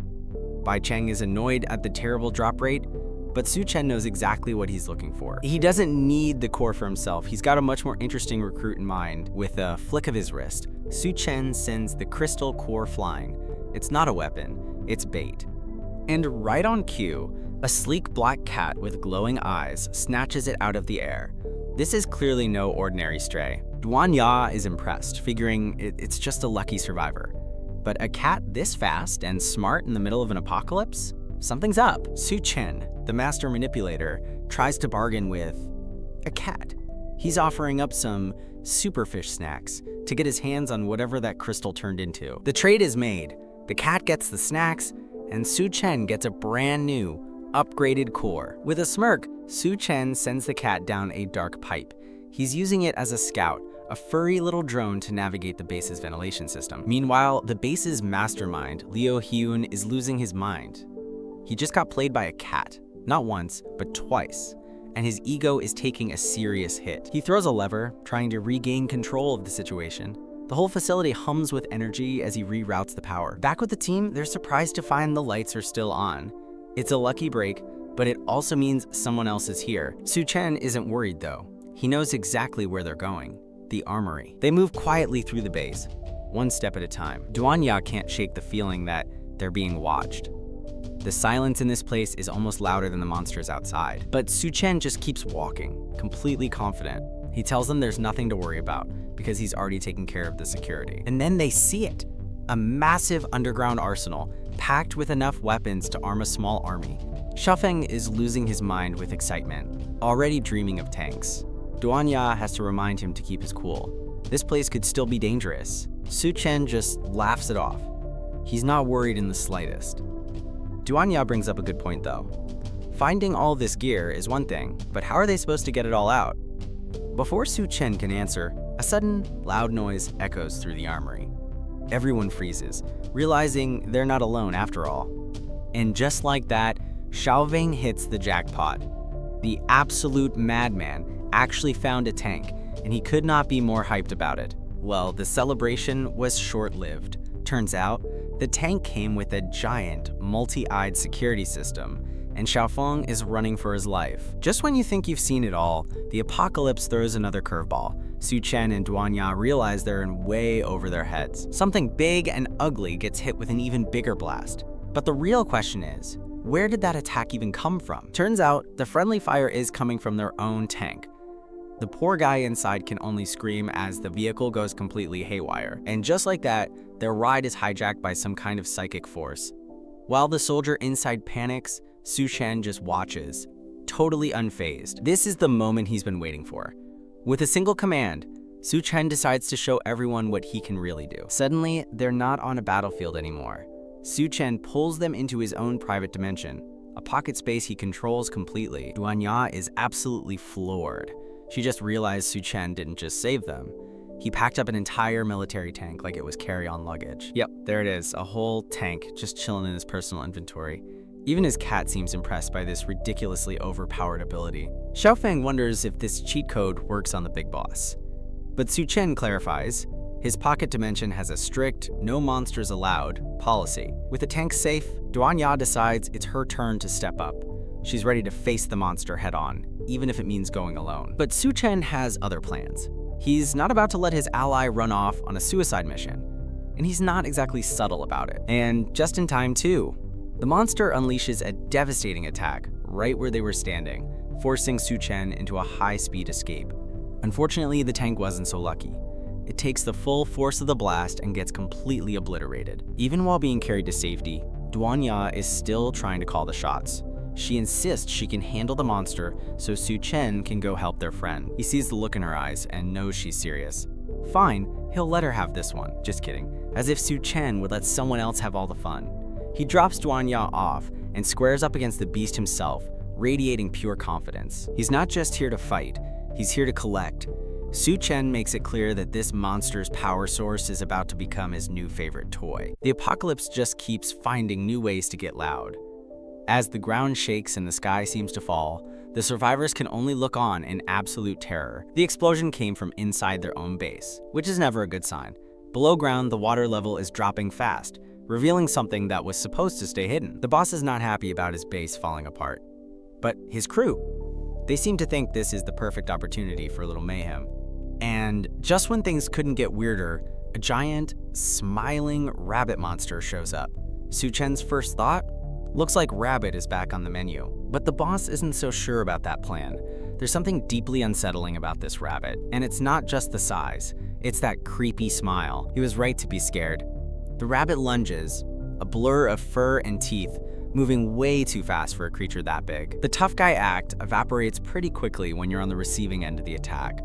The crew is completely overwhelmed, their screams echoing through the forest. But this is exactly the kind of chaos Su Chen thrives in. He's not scared, he's just getting started. The creature seems to be enjoying the slaughter, its grin widening with every moment of terror. Su Chen meets its ferocity with his own. He closes the distance in an instant, delivering a punch packed with pure energy. The hit connects, sending a shockwave through the massive creature.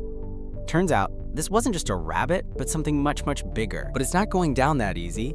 The monster's core erupts, unleashing a massive wave of energy with Su Chen right at the epicenter. Su Chen counters with his own power, but the force of the blast sends him flying. He hits the ground hard, but he's already pushing off for his next move. He takes a moment to assess the situation. These level 2 creatures are as tough as steel, a serious upgrade from the usual apocalypse fodder. Even with all his power, a fight like this leaves a mark. It's a sharp reminder that his new body still has limits, and he's pushing them. Just as he's catching his breath, a massive shadow falls over him. The monster isn't just big, it's colossal. But Su Chen doesn't back down from a challenge. He launches himself back into the air, aiming straight for the creature's weak points. This thing is a tangled mess of roots and glowing energy cores. It's like fighting a living, angry power plant. The creature changes tactics, ensnaring him in a web of dark tendrils. It's trying to crush him before he can land another hit. He's completely bound, and as the monster's core glows brighter, he spots someone else trapped in the vines.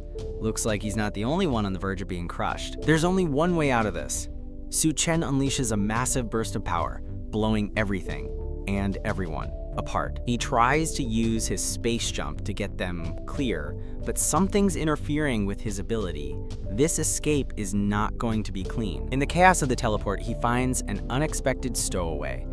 It's a cat he knows, but what is it doing here? Suddenly, the cat begins to glow, its form shifting into something powerful and otherworldly. A voice warns him to stay back. This is clearly not your average house cat. The cat fully transforms into a massive, fiery beast. But the weirdest part? The same golden energy is now swirling around Su Chen, linking them together. Meanwhile, in another part of the ruined base, Bai Cheng frantically searches for her teammate. She finds Xiao Feng, dazed but alive, amidst the wreckage. But Xiao Feng isn't just waiting for help.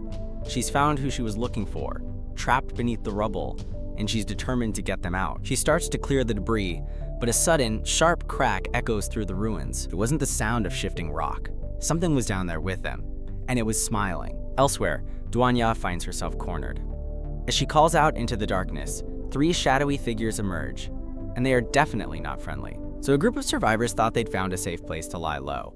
Turns out, they weren't exactly alone in the dark, and these things are not friendly neighbors. They're big, they're ugly, and they are very, very hungry. Just when things couldn't get worse, one of the survivors, Gao Cheng, starts changing. He ate one of those crystal nuclei, and now he's becoming one of them. Even Su Chen is caught off guard by the transformation. The guy isn't just turning into a monster, he's growing into a massive one. But Su Chen isn't about to back down. He's got his own ace up his sleeve, a powerful shadow beast ready to throw down. And just like that, we've got a classic monster-on-monster showdown. In one corner, Su Chen's shadow beast. In the other, the newly transformed Gao Cheng. Su Chen just kicks back to watch the chaos unfold. He knows these two are natural enemies, so why not let them take each other out? He and his shadow beast are perfectly in sync, a seriously intimidating team. You can just feel the power coming off of them as they wait for the right moment. But then Su Chen makes a surprising move. He's not just letting them fight, he's taking control of the situation himself. He pushes his beast into a berserk state, cranking its power up to 11. Things are about to get real messy. With his companion fully powered up, Su Chen is ready to finish this fight once and for all. It's time to show everyone who's really in charge here. All right, let's get back to it. Su Chen and his, cat are ready for another round, and when this duo decides to fight together, you know things are about to get wild. Okay, maybe not that wild. It's a little hard to be terrified when your giant, soul-devouring death beast still meows like a kitten. But don't let the meow fool you. This thing is a wrecking ball, and Su Chen is just along for the ride, cool as ever, while his partner does all the dirty work. His spirit beast, which looks more like a wolf now, is a blur of claws and fury. Together, they're tearing through the monster horde like it's nothing. But this isn't just any monster. This thing is huge, grotesque, and it's got Su Chen right where it wants him. Or so it thinks. For Su Chen, being cornered is just a starting position, and the quick command sends his partner to take the hit head on. The fight is pure chaos, energy blasts, shadowy tendrils, and a whole lot of roaring. Through it all, Su Chen looks like he's exactly where he wants to be. He's not one to sit on the sidelines for long. Su Chen dives right into the heart of the beast, looking for its weak spot. But the monster isn't going down without a fight. It throws him back with a massive blast, sending him flying. Even his battle-hardened companion is shocked. That one definitely hurt. And just to make things worse, the creature mutates, pulling out a literal arm cannon. Yeah, this is not good. A surprise attack from an unseen ally gives them an opening. The monster's core, its crystal nucleus, is exposed, and Su Chen's little friend is ready to claim the prize. He goes for the kill shot, but someone else snags the crystal right from under his nose. You have got to be kidding me. Suddenly, a massive ice blast rips through the battlefield. Looks like a new player has joined the game. The fight's over, but the aftermath is a mess. The whole place is flooding, and Su Chen realizes he's running out of time before the armory is completely submerged. He hears something, or someone. That's his, I'm about to find something interesting, face. And what he finds is his terrifying spirit beast, panicking because it can't swim. So much for being a fierce monster of destruction. Su Chen, of course, finds this absolutely hilarious. He's not exactly the nurturing pet owner type. Wait, there are two of them now? He offers the little guys a deal. Come with him, and he'll get them out of the water. They hesitate, so he plays his trump card, pretending to leave them behind. Classic Su Chen negotiation tactics. Their panic is justified, though. Something big and nasty is in the water with them. Yep, that did the trick. Faced with drowning or being eaten by a monster, they finally agree to his terms. And so, the Rat King adds two new, very reluctant members to his crew. He looks pretty pleased with himself about it, too. Meanwhile, somewhere else in the facility, someone is having a much worse day. Sounds like a familiar problem in this apocalypse. This is Bai Cheng, a special forces captain who is clearly in, way over her head. She's a total badass, but even she's getting worn down by enemies that just refuse to stay dead. Her frustration is hitting its limit. Just when she thinks it can't get any worse, her ride is toast, and is that a giant, glowing red rabbit? What is happening right now? This is no ordinary rabbit, it's a demonic entity, and it seems to be thoroughly enjoying the chaos. It's using the zombies as a power source, draining them to fuel its own terrifying form. This is a whole new level of nightmare fuel. Outmatched and alone, Bai Cheng stands her ground. She's not going down without a fight, but this is a battle she might not be able to win. All right, so the rescue mission at the school is already going sideways. Bai Cheng, our elite special forces captain, gets ambushed by some kind of dark, thorny power. And it turns out the one pulling the strings is this massive, demonic-looking creature. It's got Bai Cheng completely trapped, and it does not look friendly. Even the best of the best can slip up. Bai Cheng is kicking herself for letting her guard down against such a powerful enemy. But she's not giving up that easily. She's in the middle of a chaotic brawl with what looks like a super-powered killer rabbit that's also part of the welcoming committee. Meanwhile, one of the other fugitives decides to help out, unleashing his own power. He's clearly desperate, throwing everything he's got at the monster. The attack just seems to make the creature angrier. It lets out a massive roar, completely engulfed in this fiery, rage-fueled energy. You can just feel the power radiating off this thing. Those glowing red eyes are not messing around. This is a whole other level of threat. The fugitive goes all out, unleashing a massive explosion from his staff. It's a huge, last-ditch effort to take the creature down. That blast took a serious toll. Both Bai Chang and the guy who fired it are completely wiped out, just struggling to catch their breath. And then something strange happens. After all that struggle, a glowing green crystal appears and absorbs right into the guy's head. This is a crystal nucleus, the thing you get after killing a powerful monster. And it looks like this fugitive just got a major and probably very dangerous power-up. And just when you think things can't get weirder, the sky starts dropping loot boxes. A glowing green crystal, straight out of a video game, makes its grand entrance. It's a crystal core. And our guy's first instinct? Don't ask questions, just open wide. You only live twice, right? Whatever that crystal was, it's definitely working. The power-up is real, and it looks absolutely intense. Meanwhile, someone's having a very different kind of day. A soldier named Xiao Feng is in trouble, and his team is starting to panic. Su Chen is trying to get a handle on his new abilities, but something's off. He can't feel his powers, and this tiny cat seems to be feeling all of his pain for him. Xiaofeng is also struggling, unable to access his own new powers. But Su Chen seems to have a plan, even if his new sidekick is having a total meltdown. While Su Chen's crew deals with their power-up issues, the world outside isn't waiting. People are being hunted, and not by other survivors. These new monsters are straight out of a nightmare, and they're not just killing for survival. They're looking for a meal. The situation is getting desperate for everyone. These monsters are closing in, and their victims are running out of options. Yeah, I don't want to be jerky is a pretty reasonable request when you're on the menu. Unfortunately, these guys aren't the negotiating type. Faced with an impossible choice, she makes a desperate bargain. Anything to survive another minute. And just like that, her hope is crushed. This isn't about survival, it's about cruelty. But their fun is about to be interrupted. A bright yellow Hummer plows through the snow, headlights blazing. Looks like the cavalry's here. Someone steps out of the car. You can just feel the confidence in that single step. The monsters are not impressed. They were in the middle of something, and they don't appreciate the interruption. Monsters decide to make the newcomer their next meal. But from a safe distance, Su Chen realizes the person they were torturing is his ex-girlfriend, Zhang Shaoqin. Su Chen's crew is worried, but he's not. He knows exactly who just stepped into the fight. He's letting Xiaofeng handle this one. In his past life, this guy was known as a human nuke, and Su Chen figures real combat is the best way for him to level up. At first, it looks like Xiaofeng is getting wrecked, but Su Chen can see what's really happening. He's not just taking hits, he's learning, and there it is. Xiaofeng reveals his new trick. He's a human sponge, absorbing all the energy they throw at him. The monsters are furious. If they can't overpower him with single hits, they'll just have to crush him with brute force. But Xiaofeng has another surprise. His ability isn't just about absorbing energy. It's called Plunderer. He's not just defending, he's actively draining their strength for himself. He's figured it out. He's not just a survivor anymore, he's become a monster that feeds on other monsters. Suddenly, the fight gets a new player. A volley of axes cuts through the air, aimed right for the monsters. And they find their mark, tearing into the creatures that were giving Xiaofeng so much trouble. Xiaofeng is stunned. Who just saved his skin? The axe flies back, caught by a bandaged hand. Another crew is crashing the party, and it's a familiar face. Mr. Sun, the guy Su Chen humiliated back at the start, is back with a crew and a serious power-up. He's making it clear he's here to collect. Xiaofeng recognizes him as his old captain, but Su Chen knows better. He tells Xiaofeng to get back in the car.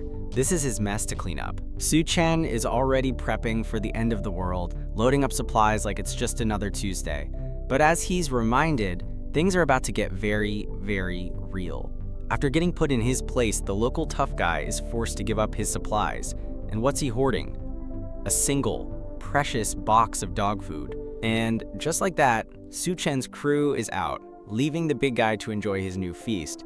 He is, shall we say, not taking it well. It turns out Mr. Sun, now Captain Sun, has bigger plans than just hoarding pet supplies. He's trying to build his own faction, and his crew is already starting to question his leadership. Back in the truck, the team is already connecting the dots.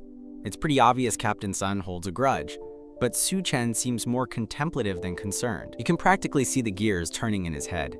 A rival crew is a problem you don't just leave alone, especially one led by a guy you've already humiliated. If Sun is building his own faction, Su Chen isn't going to wait for an invitation to the party. He decides to handle this problem head-on and settle things in one go. Meanwhile, at another survivor base, they've got a slightly different approach to construction. Meet their secret weapon, a literal giant who helps put up their walls. Even giants have insecurities, and she's worried about being a drain on their limited supplies. But her team is all in, promising to find whatever she needs to keep them all safe. But just as this group finds their rhythm, their routine is about to be interrupted. Something or someone has just arrived. And speak of the devil, Su Chen is back. He's rolling right up to the front door of this new shelter, and you just know things are about to get complicated. All right, so the world's pretty much a wreck, as you can see, but then this bright yellow Hummer just rolls onto the scene like it owns the place, and just as quickly as it appeared, it slams on the brakes. Something or someone has definitely caught the driver's attention. Turns out, it's this little guy, a superpowered cat that's clearly having the time of its life. The driver, not so much. Back at the base, the cat is living its best life. Meanwhile, Su Chen is busy doing, well, whatever this is, using his powers to prep for their next move. Turns out, Su Chen needed a warehouse for his grand plan. A really, really big one. And yeah, it's perfect. You can almost feel the energy buzzing as his plan starts to come together. And then Su Chen drops the big one. The guy's reaction says it all. He's just realized he's dealing with someone who has spatial abilities. Because Su Chen didn't just find a warehouse, he filled it. He teleported an entire base's worth of supplies in the blink of an eye, and his new crew can barely believe what they're seeing. A power move like that earns you some serious respect. The team leader immediately pledges his loyalty, and Su Chen, well, he looks like he expected nothing less. With a new base comes a new name. And to honor the guy who literally teleported it into existence, they propose calling it the Dawnlight base. The name sticks, symbolizing a new beginning for everyone. Even Su Chen, who's usually all business, seems a little moved by the gesture. Meanwhile, Dwan Ya is getting a reputation for being a total powerhouse herself. She takes out a mutant plant like it's nothing, leaving everyone impressed. But her powers aren't just for fighting. She's also an incredible surgeon. You can see the work is starting to weigh on her though. The team's next big problem is a lack of medical supplies. The only place to get more is a nearby hospital, but it's crawling with monsters called devourers. But the sight of a scalpel triggers something in the little cat. It's clearly been through some serious trauma. It has a flashback to a horrific lab experiment, with some mad scientist looming over it. And for a split second, we see Dwan Ya with these intense, glowing purple eyes. Back in the present, someone tries to comfort the terrified cat. It's clearly shaken up from the memory. Dwan Ya scoops it up, deciding she's going to keep it. She'll deal with asking Su Chen for permission later. So, with her new companion in tow, she heads off. But in this world, you're never really alone for long. She takes a moment, reflecting on how hard it is just to get by these days. Adding a pet to the mix isn't going to make things any easier. Finally, she arrives at her destination, announcing their arrival, and is immediately ambushed by a shadowy figure with glowing red eyes. But just as she's about to get captured, the attacker reveals himself. It's Su Chen, looking way too pleased with himself. He was testing her, and he found something incredible. She's one of the only people completely immune to his psychic powers. For Dwan Ya, that explains a lot. It just makes sense. Later, things get a little steamy. They're chilling in some kind of glowing energy bath, and Dwan Ya playfully asks if Su Chen is going to join her. He calls her bluff, leaning in and teasing her right back. Even the cat, now named Gold, seems to be enjoying the moment. But the playful mood shifts when Su Chen pulls out a crystal. He's not just here to relax, he's here to help her evolve. Gold seems to be having some kind of vision. It sees the crystal, and then a flash of Su Chen being attacked by some horrible monster. Su Chen explains that he's got the crystal core safely tucked away in his dimensional storage, but that's not the whole story. It seems he has other plans for it first. He absorbs the crystal's energy, and you can see the power surging right through him. Su Chen decides to show Dwan Ya what he's really capable of, and it's way more than just fancy senses. The raw power floods the room, leaving her completely stunned. Even his cat seems confused by the whole display. But this isn't just a light show. Su Chen's energy creates this intense, overwhelming connection with Dwan Ya, pushing her to her absolute limit. Meanwhile, trouble is brewing just outside. Su Chen's ex, Zhang Shaoqian, has tracked him down, and she is definitely not here to talk things out. And of course, she walks in at the worst possible moment. Seeing Su Chen with another woman sends her into a jealous rage. Her anger is so powerful, it literally starts to warp her body. This is the moment a scorned ex begins to turn into an actual monster. Back in the bath, the intense moment finally breaks. As Su Chen steps out, Dwan Ya is left trying to process everything that just happened. Zhang Xiaoqian finally makes her move, but her dramatic entrance is immediately derailed. Turns out, confronting your naked ex is just as awkward as it sounds. But Su Chen isn't fazed for a second. The time for games is over, and he powers up to face the woman who ruined his past life.